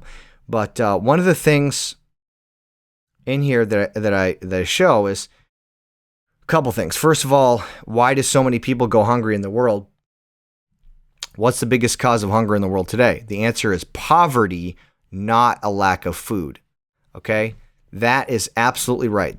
And you can, there's a hyperlink here. You can go and see the facts, poverty facts from worldhunger.org. But so the answer is poverty, not a lack of food. That's right. There is more than enough food in the world today to feed everyone. All right, I'm just going to read you this one quote from, it's by a man named Miguel Altieri from The Case Against Agricultural Biotechnology. And he said this: in 1999, enough grain was produced globally to feed a population of 8 billion people. 6 billion inhabit the planet in 2000. Had it been evenly distributed or not fed to animals, 7 out of 10 pounds of grain are fed to animals in the USA. Countries such as Brazil, Paraguay, Thailand, and Indonesia devote thousands of acres of agricultural land to produce soybeans and manioc for export to feed cattle in Europe. By channeling 1/3 of the grain produced worldwide to needy people, hunger would cease instantly. Only 1/3 of it. And so that guy he's a Chilean-born agronomist and entomologist. He's a professor of agroecology at University of California, Berkeley, in the Department of Environmental Science, Policy, and Management. Okay, so he knows what he's talking about. Here's one more quick quote from Devinder Sharma. This guy knows what he's talking about. President of the Forum for Biotechnology and Food Security, New Delhi, India, from the book Feeding or Fooling the World, Can GM Really Feed the Hungry? Genetically Modified Food. This is what he said: if the food that is currently available were to be evenly distributed among the 6.4 billion people on the planet, providing each individual with a minimum intake of 2,500 calories, there would still be a surplus left for 800 million people. The problem, therefore, is not of production, but clearly of access and distribution. It involves more of politics than technology, with biotechnology having virtually no role to play. Okay? It's about politics. It's about corrupt government. It is not having enough food. Today, we grow enough food to feed 10 billion people, easily feeding the world population of 7.5 billion. Clearly, we have enough food for everyone, but millions of people still go hungry, which brings us back to the issue of poverty. So the people are going hungry, do not have enough money to buy food, do not have access to food, or do not have access to the resources to grow their own food. Oh, okay, well then, all we need to do is send third world countries money, right? Wrong. And I'm going to this is the last quote I'm going to read, okay? Because you need to understand this, okay? we'll just send them money, right? To send money to third world countries. No, that's wrong. And I got a quote here from Ron Paul, and he's going to explain it. We should ask ourselves a simple question. Why is private capital so scarce in Africa? The obvious answer is that many African nations are ruled by terrible men who pursue disastrous economic policies. As a result, American aid simply enriches dictators, distorts economies, and props up bad governments. We could send Africa $1 trillion, and the continent would remain mired in poverty simply because so many of its nations reject property rights, free markets, and the rule of law. As commentator Joseph Potts explains, Western money enables dictators like Robert Mugabe of Zimbabwe to gain and hold power without the support of his nation's people. African rulers learn to manipulate foreign governments and obtain an independent source of income, which makes them far richer and more powerful than any of their political rivals. Once comfortably in power, and much to the horror of the Western governments that funded them, African dictators find their subjects quite helpless and dependent. Potts describes this process as giving African politicians the power to impoverish. The bottom line is that despite decades of Western aid, more Africans than ever are living in extreme poverty. Foreign aid simply doesn't work. Despite this reality, Western political leaders who offer to increase aid are always praised for their compassionate and progressive policies. Americans have the freedom to do everything in their power to alleviate African suffering, whether by donating money or working directly in impoverished nations. But government-to-government foreign aid doesn't work, and it never has. We should stop kidding ourselves and ignore the emotionalist pleas of rock stars. Suffering in Africa cannot be helped by delusional, feel-good government policies. And that was taken from an article called What Should America Do for Africa by Ron Paul. So we learned that the real cause of hunger is poverty, and now we understand that the main cause of poverty in these third world countries is corrupt government. One last quote here. This is from Mazipag, special edition of Suhe, the official newsletter of Mazipag, and a Farmer Scientist Partnership for Development in the Philippines. Deep underlying political, economic, and social problems prevent the just distribution of food, even if enough is produced. The reductionist approach of these quick fixes is ignoring bigger underlying problems which constrain farmers from achieving higher agricultural yields. Access to land and capital, unstable market prices, poor infrastructure like farm-to-market roads and post-production facilities are problems that need to be addressed. And my last thing is, I'm not going to pretend that I have all the political and economic solutions for these countries. The main point of this article is to refute the myth that GMO crops will solve world hunger problems. My opinion is the best shot we have to help these hungry people is for private individuals and organizations to go directly to them, give them what they need to produce their own food and repair infrastructure, and fight against the corrupt governments. And then, another section I have this article, I'm not going to read it all, but it's talking about if we have enough food, where is it going? Well, where it's going is it's being wasted, especially in the United States. So, because you think, well, what about all the exports? Well, guess what? Only 0.5% of U.S. agricultural exports last year went to 19 nations, including Haiti, Yemen, and Ethiopia, that the UN Food and Agriculture Organization determined had very high undernourishment. Only 0.5% went to these poor nations. The value of U.S. food exports to the top 20 wealthiest destinations was 158 times the exports to the 19 most seriously undernourished countries. Okay, so it ain't going to the poor countries. Most of our exports are going to the wealthy ones. And then, in addition to that fact, we're wasting as much as half of our produce due to consumers demanding blemish-free produce. They don't care about nutritional value, just about how it looks.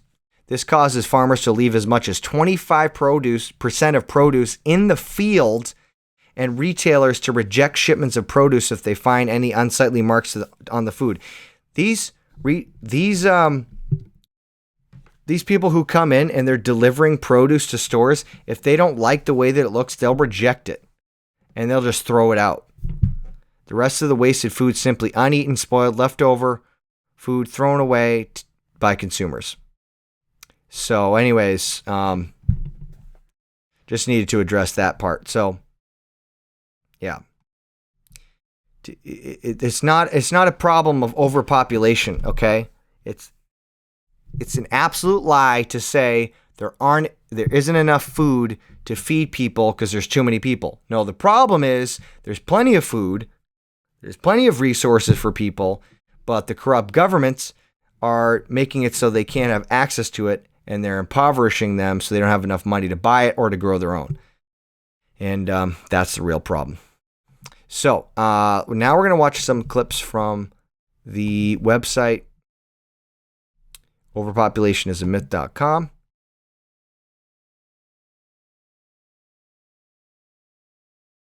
A primer on the future of planet Earth. All right, let me go down to the bottom here. All right. We're going to watch videos 1, 2, and 3, and then we'll skip 4. All right, let's check it out.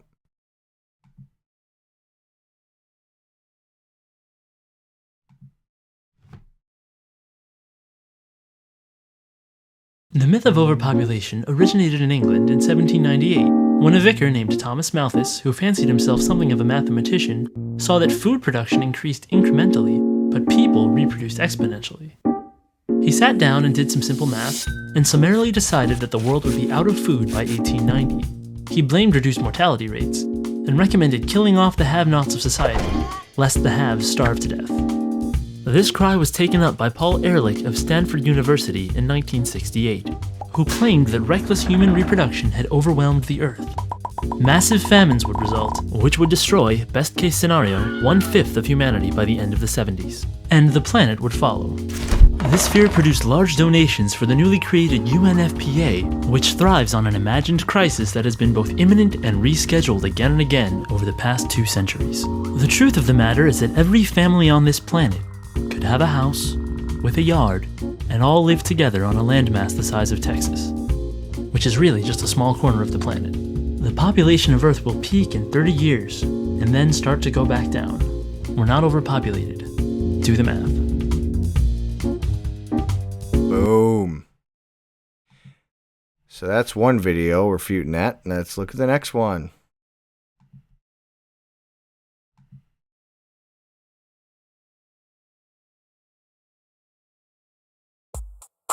From the time of the cavemen all the way until today, humanity continues to exist because each generation of people has produced another generation to replace itself. Scientists have figured out how many people need to be born each generation to replace the generation before. That number is 1 person per person. All things being equal, this creates perfect demographic balance. Since women are the only ones who can have children, replacing every person on Earth means each woman needs to have 2 children, one to replace her, and the other to replace the man, who cannot have children. The total fertility rate is the average number of children each woman in a society is having. This number shows us if a society is growing or shrinking. In developed countries, the replacement rate birth rate is 2.1 children per woman. This will keep the population stable, but even that is assuming that every woman has children, and that there are no wars, famines, or disease. In the real world, disasters happen all the time, and sadly not all children reach adulthood, especially in poor countries. This pushes their replacement rate up to 3.3 children per woman. Since not every woman wants to have children, in order to keep the population stable, some women need to have more than 2.1 children to balance the birth rate with the women who are only having 1, or no children at all. Maintaining this balance is of the utmost importance. If society does not at least replace itself every generation, human numbers begin to fall exponentially. Economic and social problems appear, as elderly people retiring begin to outnumber young people entering the workplace. This is already happening all over the developed world. Many of the world's nations are only barely replacing themselves, while a growing majority have birth rates below replacement, some as low as 1.8 or even 1.2 babies per woman. Many societies are facing a very real danger: extinction.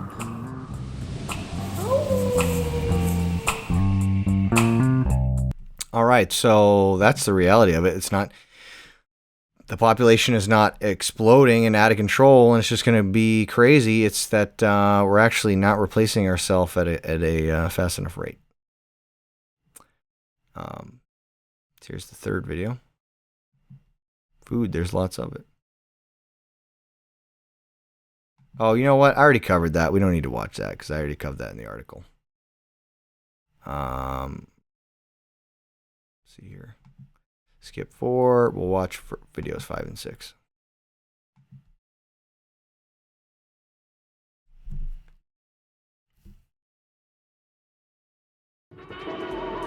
At some point in the year 2011, the Earth will hold 7 billion people on its surface, more people than any point in recorded history. While some welcome this latest member of humanity with excitement, others with fear. When people hear that we've been adding 1 billion people every 15 years, they imagine humanity's growth to look something like this. But 1 billion people isn't as high a percentage of humanity as it used to be. For instance, imagine this roller coaster car represents 1 billion people. If we add another car, or 1 billion more people, our train has doubled in length. But if we want to double the train again, we can't just add 1 more train car. We'd have to add 2. Every time we make the train longer, 1 train car represents a smaller and smaller percentage of the train. If it takes 15 years to add each new train car, then mathematically speaking, the growth rate is slowing. In order for the growth rate to stay constant, the train would have to keep doubling every 15 years, instead of just adding 1 car.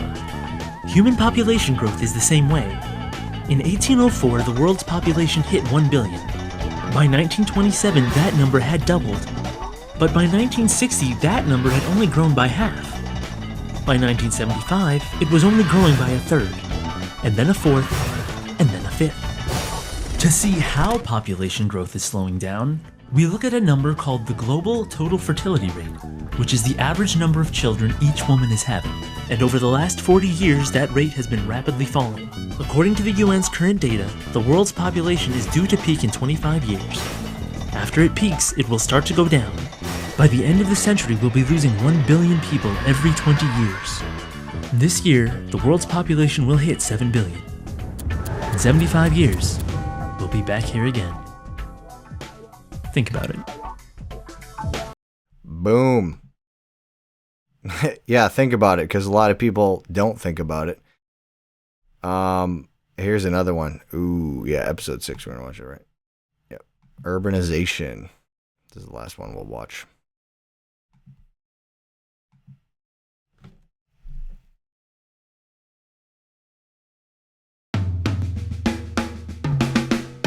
While many people think that the world is overpopulated, no one can actually define overpopulation, making it difficult to prove or disprove. The best they can do is point to examples, such as traffic jams, homelessness, and long lines at the coffee shop. But these are not examples of global overpopulation. These are examples of urban overcrowding. We know this because these conditions only exist in cities. And cities, by definition, are places where very large numbers of people are deliberately grouped together. All these people make innovation, collaboration, and economic development possible where it wouldn't have been otherwise. And, as anyone who's ever been to a rock concert knows, when you group large numbers of people into one place, it gets crowded. And, like a concert, a city is crowded because people come from miles away to be there, not because people are recklessly reproducing. In fact, studies show that the birth rate actually drops when people move to urban settings, and is notably lower than the rural birth rate. Less space and a higher cost of living make it less feasible to have a large family in an urban setting, as opposed to the country, where a large number of children help you to do things, like run a farm. An empty city is a failure, since no one wants to be there. The thing is, having so many people in one place poses certain logistical challenges, which means infrastructure needs to be built to support them. Sometimes this infrastructure fails, resulting in unemployment, homelessness, gangs, and other social evils. But just as people continue to go to concerts, despite the scarce parking, the trash, and the impossible traffic, the promise of better jobs, prestigious schools, modern healthcare, and high culture calls people to leave the countryside and move to the city. As a result, the cities are crowded, and the rest of the world is mostly empty space. If the crowding is unbearable, you can always move elsewhere.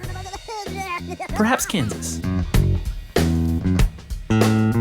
And there you go. That was final video, final point. And it speaks for itself. Overpopulation is a myth. Absolute myth. And we just refuted it completely. Completely destroyed it. Now, we're about to get to some other stuff. Georgia Guidestones. And China. All kinds of other stuff. So we're going to take a quick break. And we'll come back to finish up. Continue the show. Stay tuned. All right, we're back. So it's actually the next day. I was getting way too tired. I had to restart this thing, and the next day. So anyways, we're going to continue here, and we're going to talk about the Georgia Guidestones. So Georgia Guidestones ties in together with this whole population reduction, eugenics thing, and it's a pretty creepy, big monument that was built down in Georgia, and it's big pieces of granite that's has these what they call the 10 Commandments of the New World Order. It's written in 12 different languages. There's like ciphers on it, a reference to the Rosicrucians. There's supposed to be a time capsule underneath. It also is aligned with astronomical features with the sunlight and the lunar cycle and lots of different things. So it's a pretty creepy, weird thing. I'll just play a quick clip so you can see just some video footage of this, and then we'll get into looking at it some more. A few months ago, we finally got the chance to stop by the Georgia Guidestones in Elbert County, Georgia, not very far outside of Atlanta.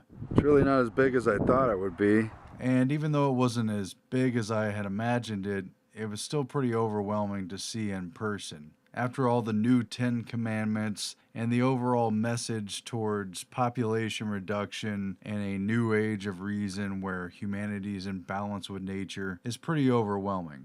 The first of these so-called commandments is enough to give you chills. It reads, maintain humanity under 500 million in perpetual balance with nature. And then it talks about guiding reproduction, uniting humanity with a new living language.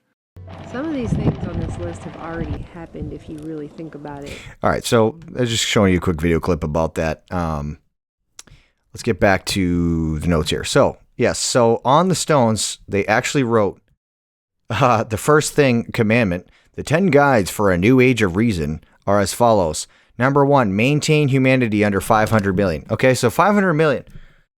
There's like 7.5 billion, almost like 8 billion people in the world today. I don't know, might already be 8 billion, but somewhere around there. Okay, so to reduce the population down to 500 million, you're talking about 7 billion people dying. A lot of people dying, no matter what. No matter how you look at it, no matter how you slice it, a lot of people dying. Now, whether that's through genocide, war,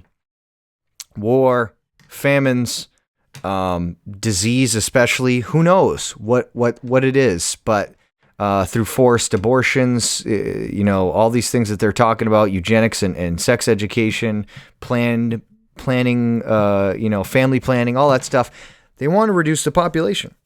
They're putting it right here, and they're writing it in stone, putting it on a monument right in front of everyone's eyes. And it blows me away that thing's still there. I'm surprised no one's destroyed it. They've spray painted it and defaced it, but it hasn't been destroyed yet, which is kind of funny. But anyways, so let's read the other ones. Number 2, guide reproduction wisely, improving fitness and diversity. Well, I mean, fitness is good, but guide reproduction. So once again, we have government control of reproduction. Number 3, unite humanity with a living new language. So they want everyone to speak one language, just like the Tower of Babel in the Bible, Genesis chapter 11. That was the first one world government with Nimrod over that. They had one language because that's the goal, is one world government, one world religion, one world bank and currency and military and everything. That's what the United Nations is a precursor to. That's the goal of the New World Order. All right, number 4, rule passion, faith, tradition, and all things with tempered reason, which basically means don't believe the Bible and everything else goes. Number 5, protect people and nations with fair laws and just courts. What they mean by fair and just is totally corrupt and controlled by the government dictatorship oligarchy. Number 6, let all nations rule internally, resolving external disputes in a world court. So they want a world court. And number 7, avoid petty laws and useless officials. Yeah, well, that hasn't been done. And it's some of these commandments, it's just funny because it's the complete opposite. Number 8, balance personal rights with social duties. Absolute garbage communism, where they attack the personal rights of people with social duties, placing the social, the collective above the individual. It's collectivism. Number 9, prize truth, beauty, love, seeking harmony with the infinite. The infinite, once again, there's no distinction in who this infinite is. Whether it's energy or some type of God, we don't know. That it's an ambiguous term to use. It's definitely not Jesus Christ, who is the one true God. Jesus Christ is the only way, and all their gods are idols. And number 10, be not a cancer on the earth. Leave room for nature, leave room for nature. I only said that twice, but repetition is key when you want to brainwash people and mind control them. So be not a cancer on the earth. What does that sound like? Sounds exactly what David Attenborough said. It's exactly what they said. They said humans are a plague. They're a cancer on the earth. Let us not be a cancer. So depopulation. So as you can see, the guidelines call for a drastic reduction in the world population, the adoption of a new world language, the creation of a world court, and a vague allusions to eugenics. In other words, a blueprint for the New World Order. Since the monument's erection on March 22, 1980, numerous authors and researchers have attempted to interpret the rationale behind these 10 guidelines. Do they truly consist of a blueprint for the New World Order? Are they simply rules to apply in case of a major catastrophe? The best place to get an accurate answer is to ask the authors of the rules themselves.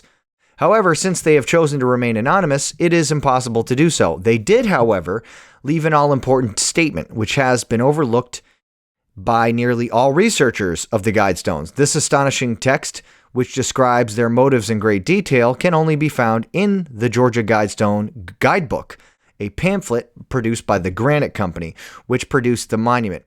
Right from the start, it is obvious that the authors of the monument do seek the creation of a new world order. This is not a conspiracy theory or a hypothesis. It is written in clear and unequivocal terms. Okay, so we're going to read a little bit from this guide. We're not going to read the whole thing.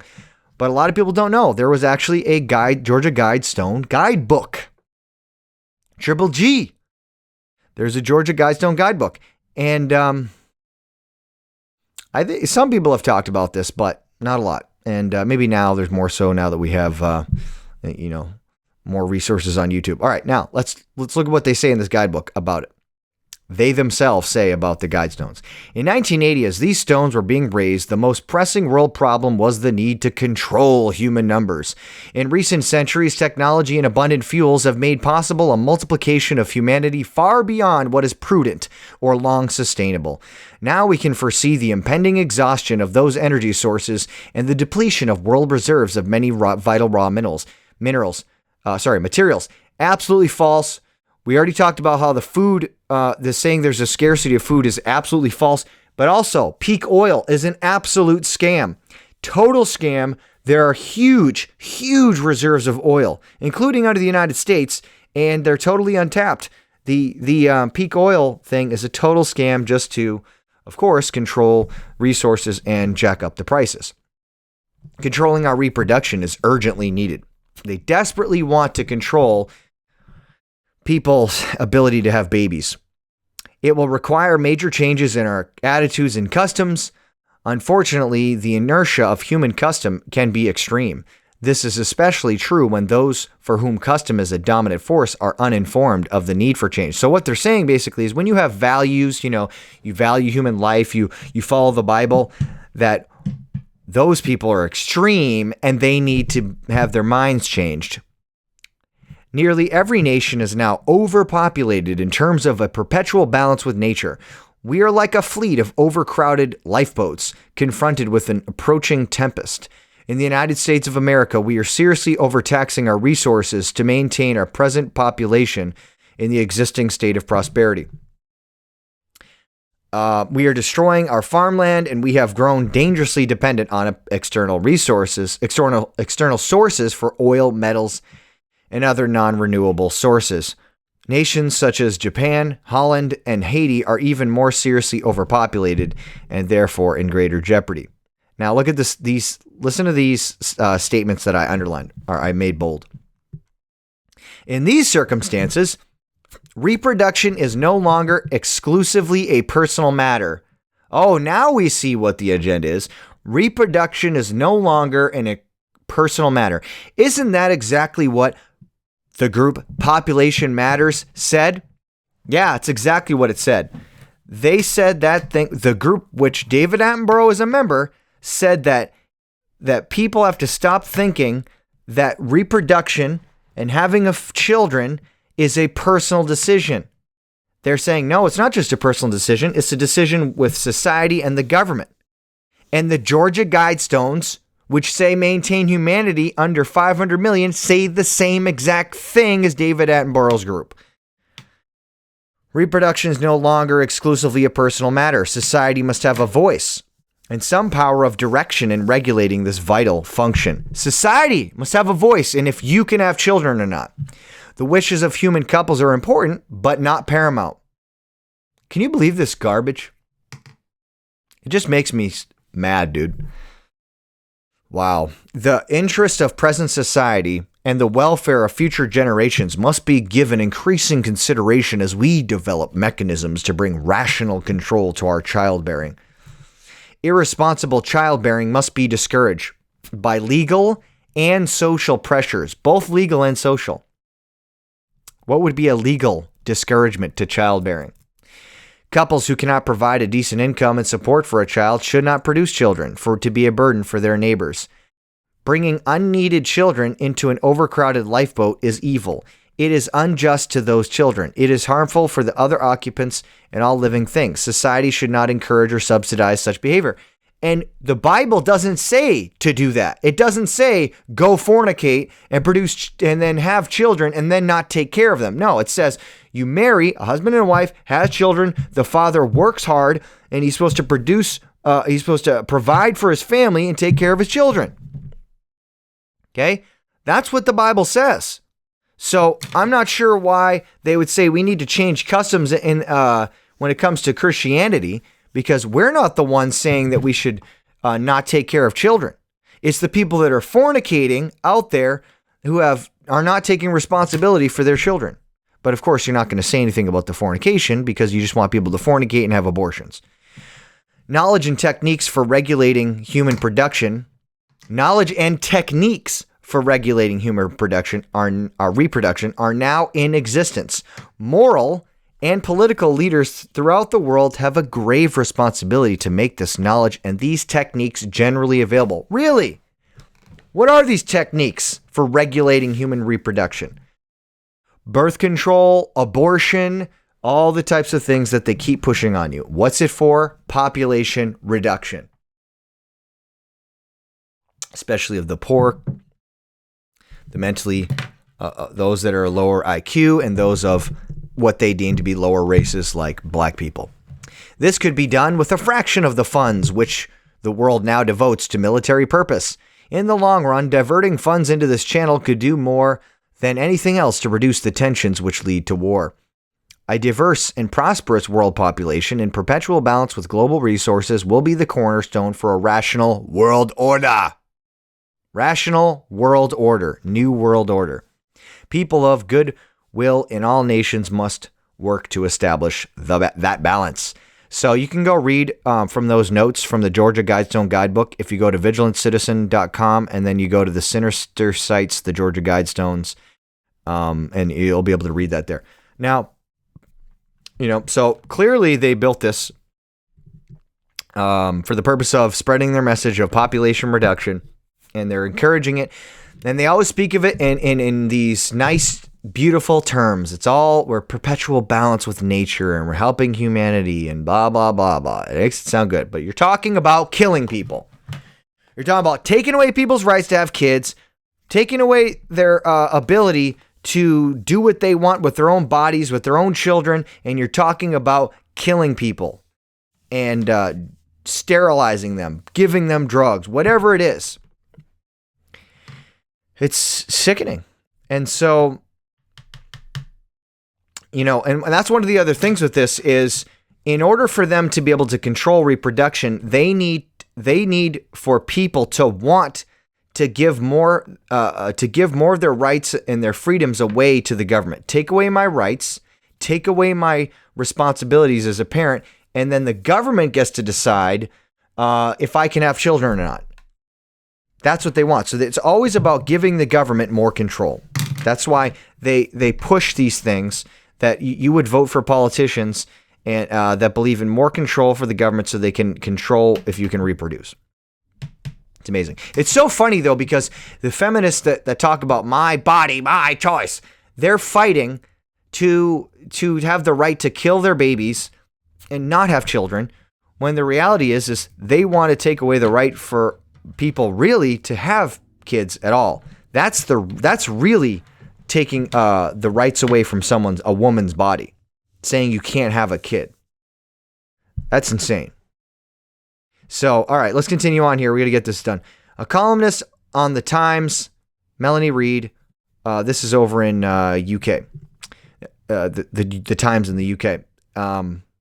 A columnist, Melanie Reid, argued that we should look to the People's Republic of China for appropriate remedies. So people hear about things in China and they heard about the one-child policy, referring to China's one-child policy. We're going to talk about that in a second. But they think like those are the only people that advocate that. No, there are people all over the West, in the UK and the United States and other European countries, that advocate for the same exact things. That's what they're trying to get us all to accept. And this woman, Melanie Reid, is one example. She said, we should look to China for appropriate remedies. Referring to China's one-child policy, Miss Reid wrote this: I rather admire the Chinese. They recognized a huge problem and did something about it. It was dreadfully crude, but it has prevented the births of 400 million people. It was dreadfully crude, hey, but it was good, because we prevented the births of 400 million people. Oh, aren't the Chinese great? I rather admire the Chinese and how they took away the rights of people to have children. Oh, and they could only have one child. Oh, what a wonderful thing. What a wonderful idea. These people are sick in the head. The Times is a British daily national newspaper based in London. It began in 1785 under the title The Daily Universal Register and became The Times in January 1st, 1788. The Times and its sister paper, The Sunday Times, founded in 1821, are published by the Times newspapers since 1981, a subsidiary of News UK, itself wholly owned by the News Corp group headed by Rupert Murdoch, who just so happens to be a Knight of St. Gregory of the Catholic Church. And Melanie Haber is not just some one-off journalist, she's an award-winning Times journalist. And so I just thought that was interesting, right? Because Rupert Murdoch's supposed to be the conservative guy. News Corp owns Fox News, and but he also owns the Times, which is pushing this stuff, admiring the Chinese, the communist nation with the one-child policy. Wow, isn't that a kind of a conflict of your ideology, Rupert Murdoch? Fox News.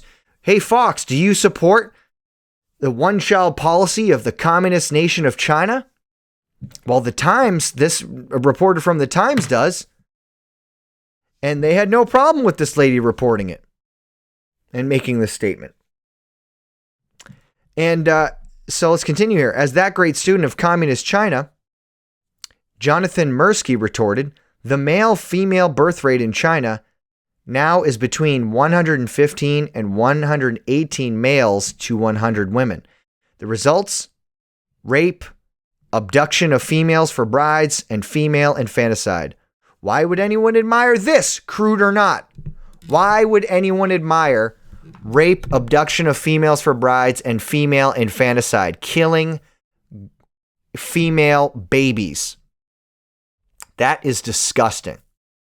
And but Melanie Haber, the Times journalist, is saying, I rather admire the Chinese. So let's look at that. What goes on in China? Because this is a huge thing, which ties into this whole population reduction and eugenics agenda. And I'm going to show you how Planned Parenthood ties together in this because they're one of the biggest advocates of eugenics and population control. All right, so China and population control. Straight off of Wikipedia, by the way. Just right out in the open. Not any conspiracy theory, just right here. The one-child policy is part of the family planning policy. Notice how they use the same language. Family planning, which means killing babies. It's a part of the family planning policy and was a population control policy of China, which was introduced between 1978 and 1980, whatever, something. The policy was enforced at the provincial level through fines that were imposed based on the income of the family and other factors. Fines imposed based on the income. So they fined people for having children if they had too many. Population and family planning commissions exist at every level of government to raise awareness and carry out registration and inspection work. The policy was introduced in 1978 and implemented as a temporary measure on September 18, 1980, to curb a then surging population and limit the demands for water and other resources, as well as to alleviate social, economic, and environmental problems in China. Demographers are not clear how much reduction happened solely because of the policy. And I got a link to an article there, I guess. The Chinese government says that 400 million births were prevented, although the validity of this claim is in doubt. A report in Newsweek, for example, questions the cause and effect claimed by China. Some demographers claim China's population growth would have flattened out even without it. The draconian rule left emotional, social, and economic scars the country and its citizens will be dealing with for years. An evil, evil thing for this one-child policy. Okay? On October 29th, 2015, Xinhua, China's state news agency, reported a change in the existing law to a two-child policy, citing a statement from the Communist Party of China. However, it would take effect only when it was ratified in the annual session of National People's Congress in March 2016. Okay, so that's when it was supposed to take effect. It was supposed to change from a one-child to a two-child policy, but they're still limiting the amount of children you can have. United States now are going to connect China. So you say, well, who cares? That's just China. I'm an American. What do I care about China? That's some Chinese. What do I care about the Chinese? Well, I'll tell you why, because it's connected to the United States of America. United States and the United Nations support of China's one-child policy, okay? We're going to show you the United States and United Nations supporting this policy. Following on the heels of the elimination of the Mexico City policy, President Obama has confirmed that the United Nations Population Fund, also known as UNFPA, which helped instigate, perpetuate, and enforce China's coercive one-child policy, will again receive taxpayer dollars. Did you hear what I just read? United Nations was involved in instigating, perpetuating, and enforcing China's one-child policy. That's right, United Nations Population Fund. Appended to the statement announcing the end of the Mexico City policy, Obama said, in addition, I look forward to working with Congress to restore U.S. financial support for the UN Population Fund. I look forward to getting Congress to restore the United States funding of the UN Population Fund, which supports and instigates the Chinese one-child policy. So you have United Nations enforcing that, and then you have Obama saying, I want to get Congress to fund this. Let's get behind this and fund the UN Population Fund. By resuming funding to UNFPA, the U.S. will be joining 180 other donor nations working collaboratively to reduce poverty, improve health, blah, blah, blah. No, that's a bunch of trash. They'll be working to kill babies and prevent the birth of other children and to take away the rights of families to have children, as many as they want.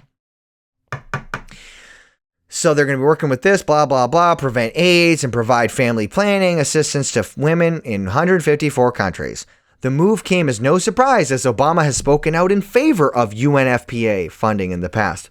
President Bush halted funding for UNFPA when it was discovered by an independent investigation in 2001 and confirmed by a U.S. State Department investigation in 2002 that the UN group supported restrictive laws and coercive population control tactics in China, including forced abortion and sterilization. There it is.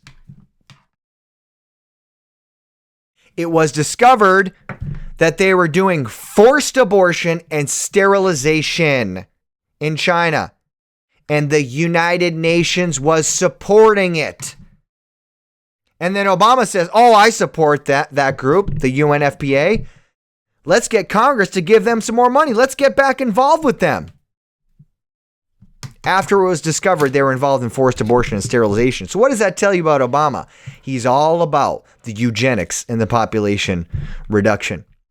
The United Nations Population Fund has decided to continue to provide financial and technical assistance to the Chinese birth limitation program under the direction of China's National Population and Family Planning Commission, read a 2006 statement from the U.S. State Department spokesman Sean McCormack. It continued, the U.S. opposition to this program is a matter of principle. It is not directed at UNFPA as an institution. Rather, it is based on the strong opposition of the United States to human rights abuses associated with coercive birth limitation regimes. The statement, however, was recently erased from the State Department website. They erased that statement because they don't want to say that they oppose the program anymore. But we have the documentation that we supported it. We supported it, and Obama said, yeah, let's get back into that. Let's support the United Nations. Let's support China in forced abortions and sterilizations and in limiting how many children people can have. Let's support that. I love that. I love when we kill children and we make it so people can't have children ever again, and we tell them what they can do with their own bodies and families. I love when we take away people's rights. These are power-hungry, sick, I can't even say the word. Megalomaniacs. Maniacs. Wow, I am so tired.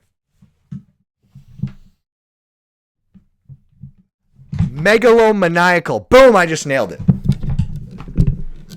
All right. You say that word 3 times fast right now, okay? If you want to look down on me. All right, let's continue. Planned Parenthood. Planned Parenthood is involved in this. Planned Parenthood's support of China's one-child policy and forced abortion. Oh, you bet Planned Parenthood supports this. Planned Parenthood, which gets $500 million a year from the United States government. Our taxes go to funding them.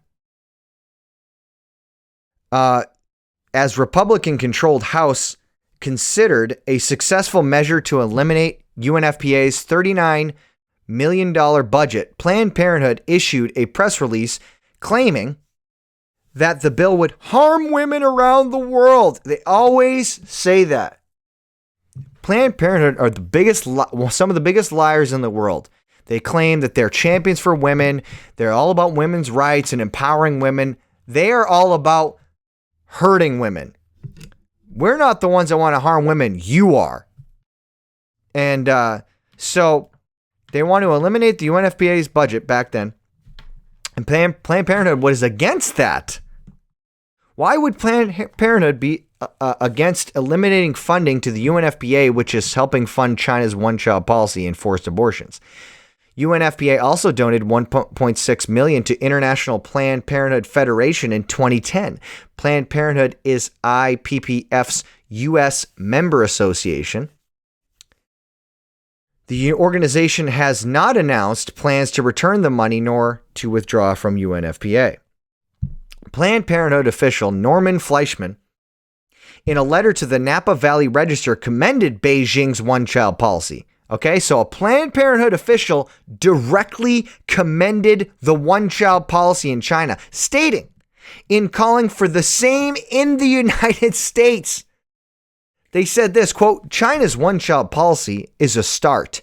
The world is doomed to strangle among the coils of pitiless exponential growth. Wow. The faith-based Catholic Herald was cited by Live Action News, another official having quoted, quote, "The Chinese government has the best interest of its people at heart." Wow. Lucy Lefevre, the piece's author, reported in 2012 the International Planned Parenthood Federation, the IPPF, has operated for decades in China. Its Chinese branch, IFPF, was granted full membership in 1983. The IFPF Constitution states specifically its mission is to assist the government in maintaining a low birth rate. A fuller detail from its mission statement contains the following, quote, "Based on the need of the masses, CFPA shall endeavor to improve its service and capacity, and organize and advocate the masses to have less children, be well off, healthy, and civilized. Objective A, to implement the policies, laws, and regulations on national population and family planning, and promote the masses' awareness on family planning." And that's Planned Parenthood in China. Planned Parenthood in China working to maintain the low birth rate. How do they do that? One-child policy, forced abortion, sterilization. That's how the eugenics population reduction agenda. And Planned Parenthood are one of the big players involved in that agenda.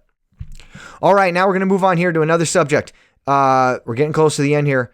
So I got a bunch of quotes here from some famous guys, Henry Kissinger. Some of these aren't really sourced that well. I don't know if I'm going to read them.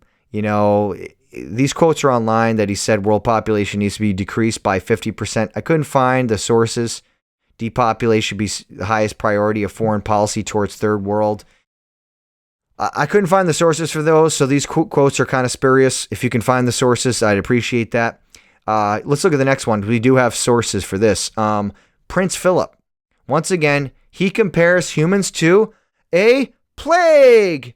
He said human population is reaching plague proportions. All right, we're going to play this video clip here. Prince Philip, Duke of Edinburgh, and see what he had to say about population. What do you think? What do you think? Hold on a second. Let's get this. All right, here we go.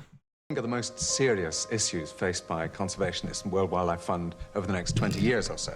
95% of the whole of the Atlantic rainforest in Brazil has disappeared in the last 100 years. There is simply nowhere for these animals to live. At the basis of it all is this colossal increase in the human population. It's one of the living species of the planet, but it's reaching plague proportions. The human race is reaching plague proportions. Yeah, no, of course. So we need to do what? Kill them. Kill them all. Well, except for us, of course, because we are the superior genetic stock. Of course, we would not want to kill us off. All right. So he had another quote here.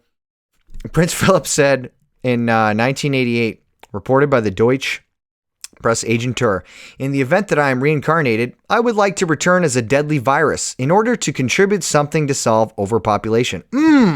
Those are just some warm, cuddly, fuzzy words of love, aren't they, from Prince Philip? I would like to return as a deadly virus to kill a bunch of people. He had another quote.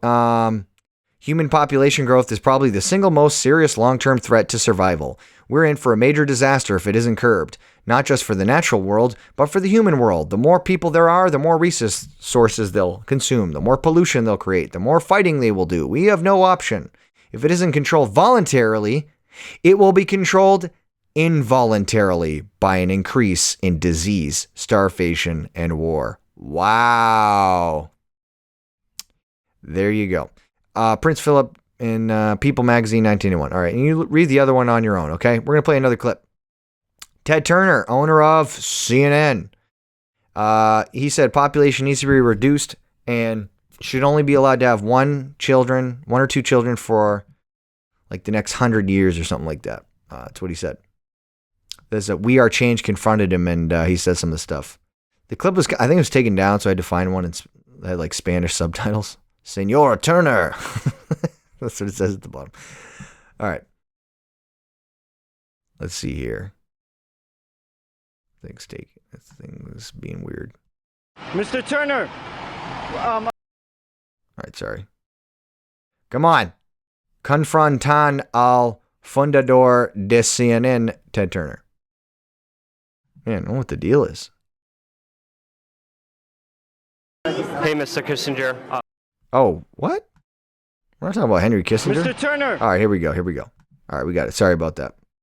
I was wondering if you think it's a good idea to reduce 90% of the population because we are being overpopulated by a lot of... 90%. 80? Prince Philip said 80, sir. I go with 85. I think 2 billion is about right. Right, me too. Thank you. One-child family. Exactly. One-child policy. He said 1 child family for 100 years. That's what Ted Turner said. All right, and then they confront him a bunch of other times. It's pretty funny. All right. Let's see here. Ted Turner. Of course, all these guys are super creepy. Turner has had to answer for his history of provocative statements, blah, blah, blah. Yeah, 1 child policy for 100 years. All right, David Rockefeller on Mao Zedong.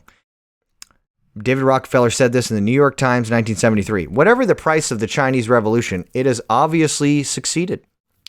Not only in producing more efficient and dedicated administration, but also in fostering a high morale and community purpose. The social experiment in China under Chairman Mao's leadership is one of the most important and successful in human history. Whoa! Wow! What are you talking about, David Rockefeller? Not surprising from a Rockefeller. Okay, so he said, the social experiment in China under Chairman Mao is one of the most important and successful in human history. All right, well, let's read about it. The democide under Mao Zedong. Can you name the greatest mass murderer of the 20th century? No, it wasn't Hitler or Stalin. It was Mao Zedong.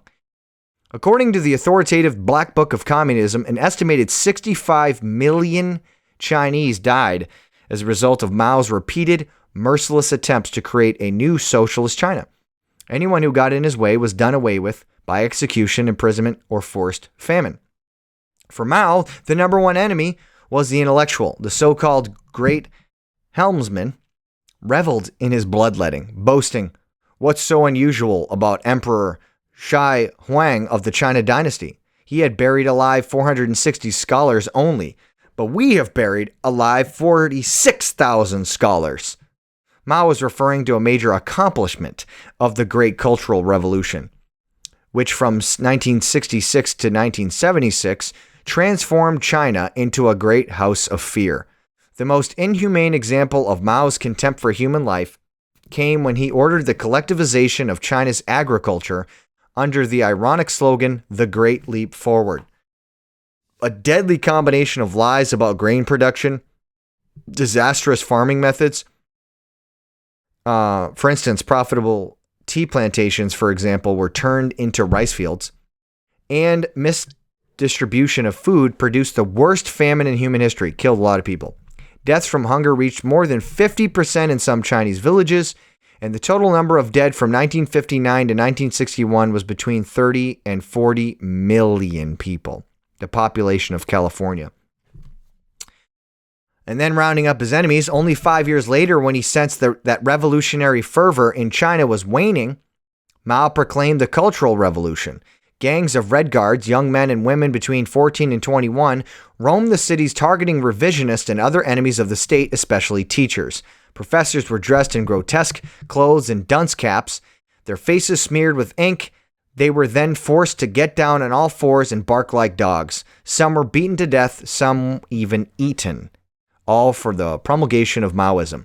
A reluctant Mao finally called in the Red Army to put down the marauding Red Guards when they began attacking Communist Party members, but not before 1 million Chinese died.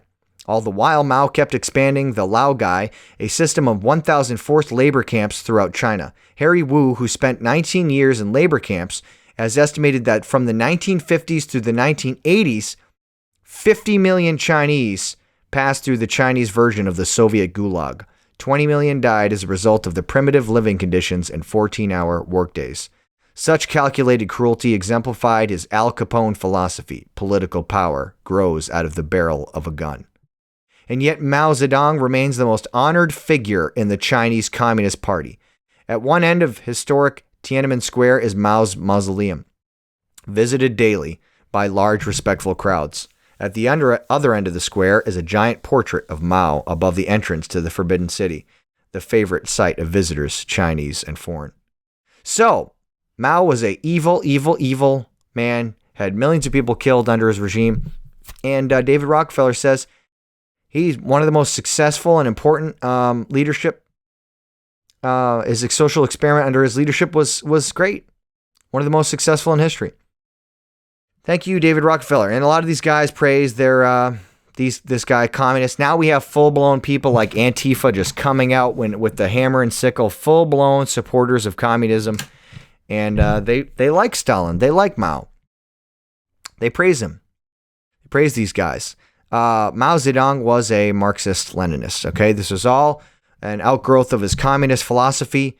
And just to read, I'm not going to read the whole thing, but a couple things. Marxism and Leninist worldview promotes atheism as a fundamental tenet. Marxist-Leninist atheism has its roots in the philosophy of Ludwig Feuerbach, George Wilhelm Friedrich Hegel, and Marx and Lenin. Materialism, the philosophical standpoint that the universe exists independently of human consciousness, consisting of only atoms and physical forces, is central to the worldview of Marxism/Leninism in the form of dialectical materialism. Okay, so they just believe the universe exists independent of human consciousness, and there's nothing to do with God. They're complete atheists. And that's where this communism flows from their atheistic worldview. And then, of course, it results in killing of millions of people. There's one quote from Vitaly Ginzburg, the Soviet physicist. He wrote that Bolshevik communists were not merely atheists, but according to Lenin's terminology, militant atheists. Therefore, many Marxist-Leninist states, historically and currently, are also atheist states. Under these regimes, several religions and their adherents were targeted to be stamped out. So if anyone tells you, oh, religion is the cause of all wars and death and misery, really? Well, what about the 60 million killed under the atheist communist regime of Mao? What about the millions, the 20 million or so of killed under Stalin, atheist communist regime?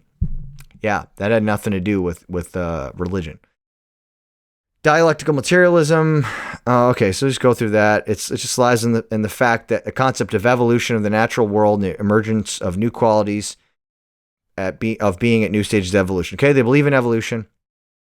Vladimir Lenin was an atheist, and I believe socialism was inherently atheistic.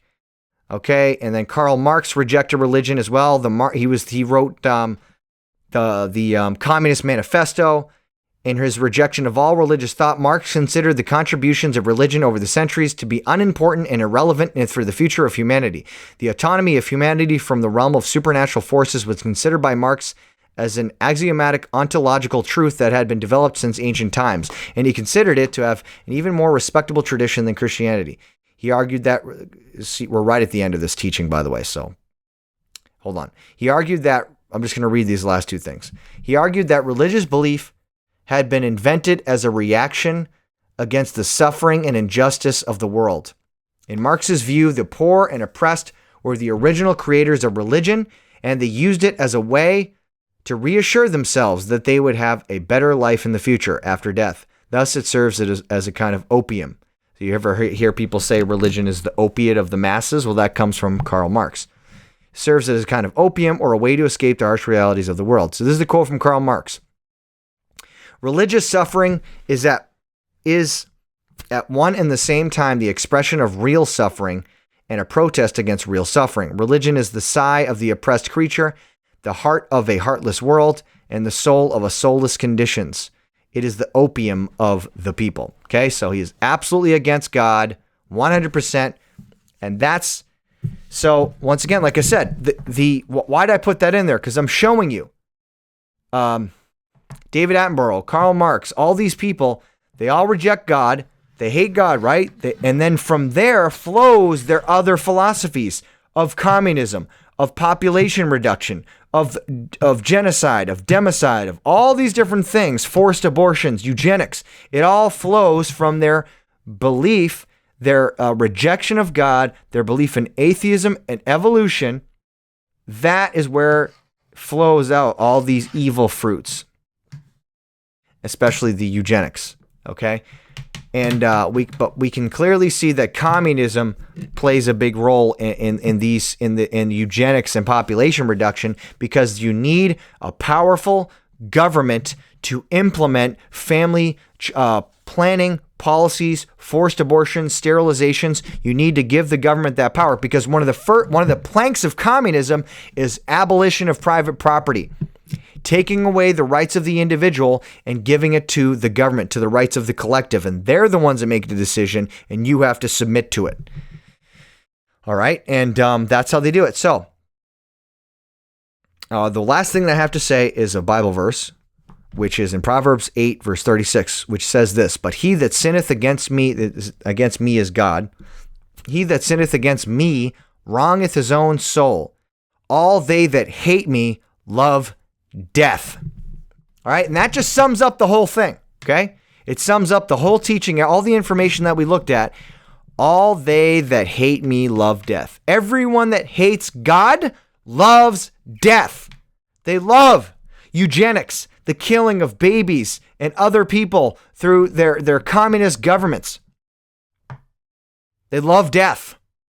Absolutely love death. And they especially love the death of people that they hate, that they disagree with. That the Christians. They love the death of the Christians, the voice that's pricking their conscience with the preaching of the gospel. They absolutely hate them and they want them to die.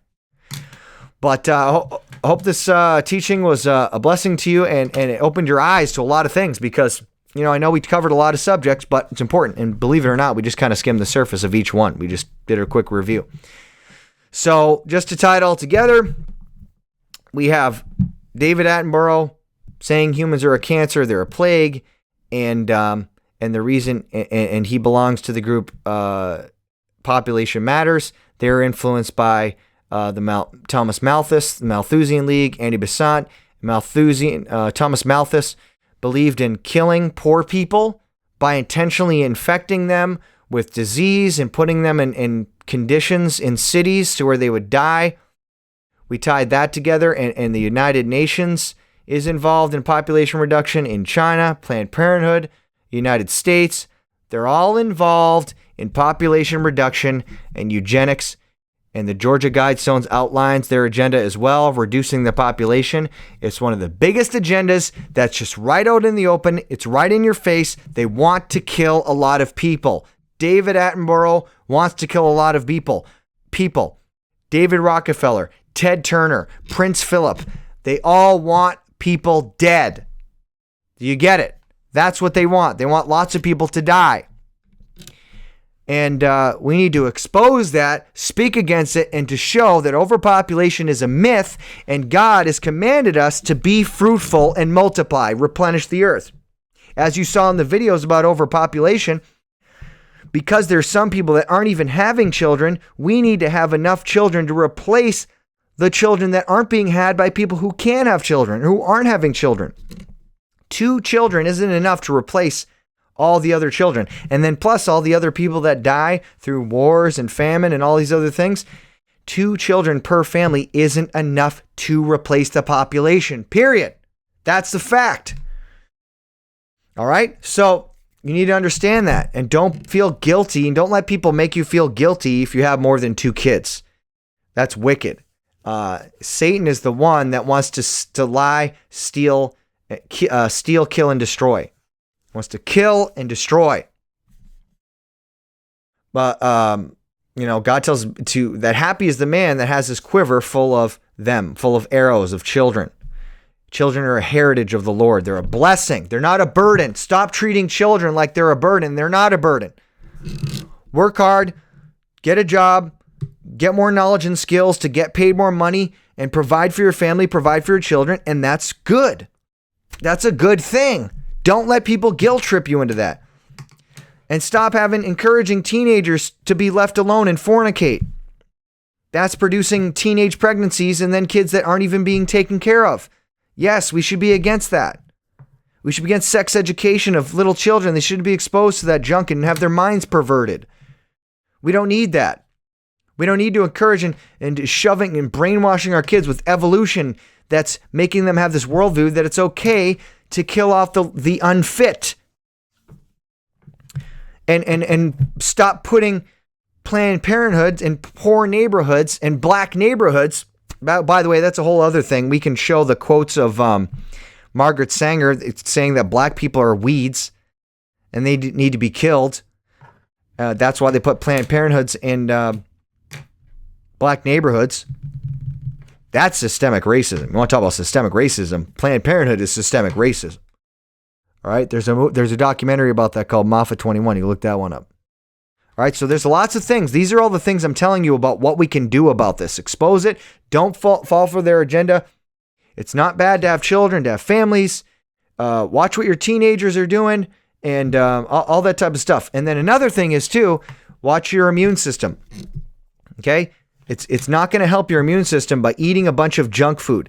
Okay? You may say I can't afford to eat, all healthy food and stuff like that. Listen, a lot of times people are spending money on things that they don't need. You don't need to be going out to eat at the restaurant every week. You don't need to be spending money on some of those things that you don't need. There's ways to save money. People don't spend a lot of money of their income on their food. They should be. They shouldn't be investing in it like health insurance. Try to eat healthier food, less processed and junk food. To invest in the health of your body. Take care of your body so you're not as susceptible to sickness and disease. That's another huge thing. Okay? Get outside, get sun, get exercise, move around, stop staying inside all day. So those are all kind of the things that tie together with this teaching. I just wanted to end by saying some of those things and encourage you to do those things.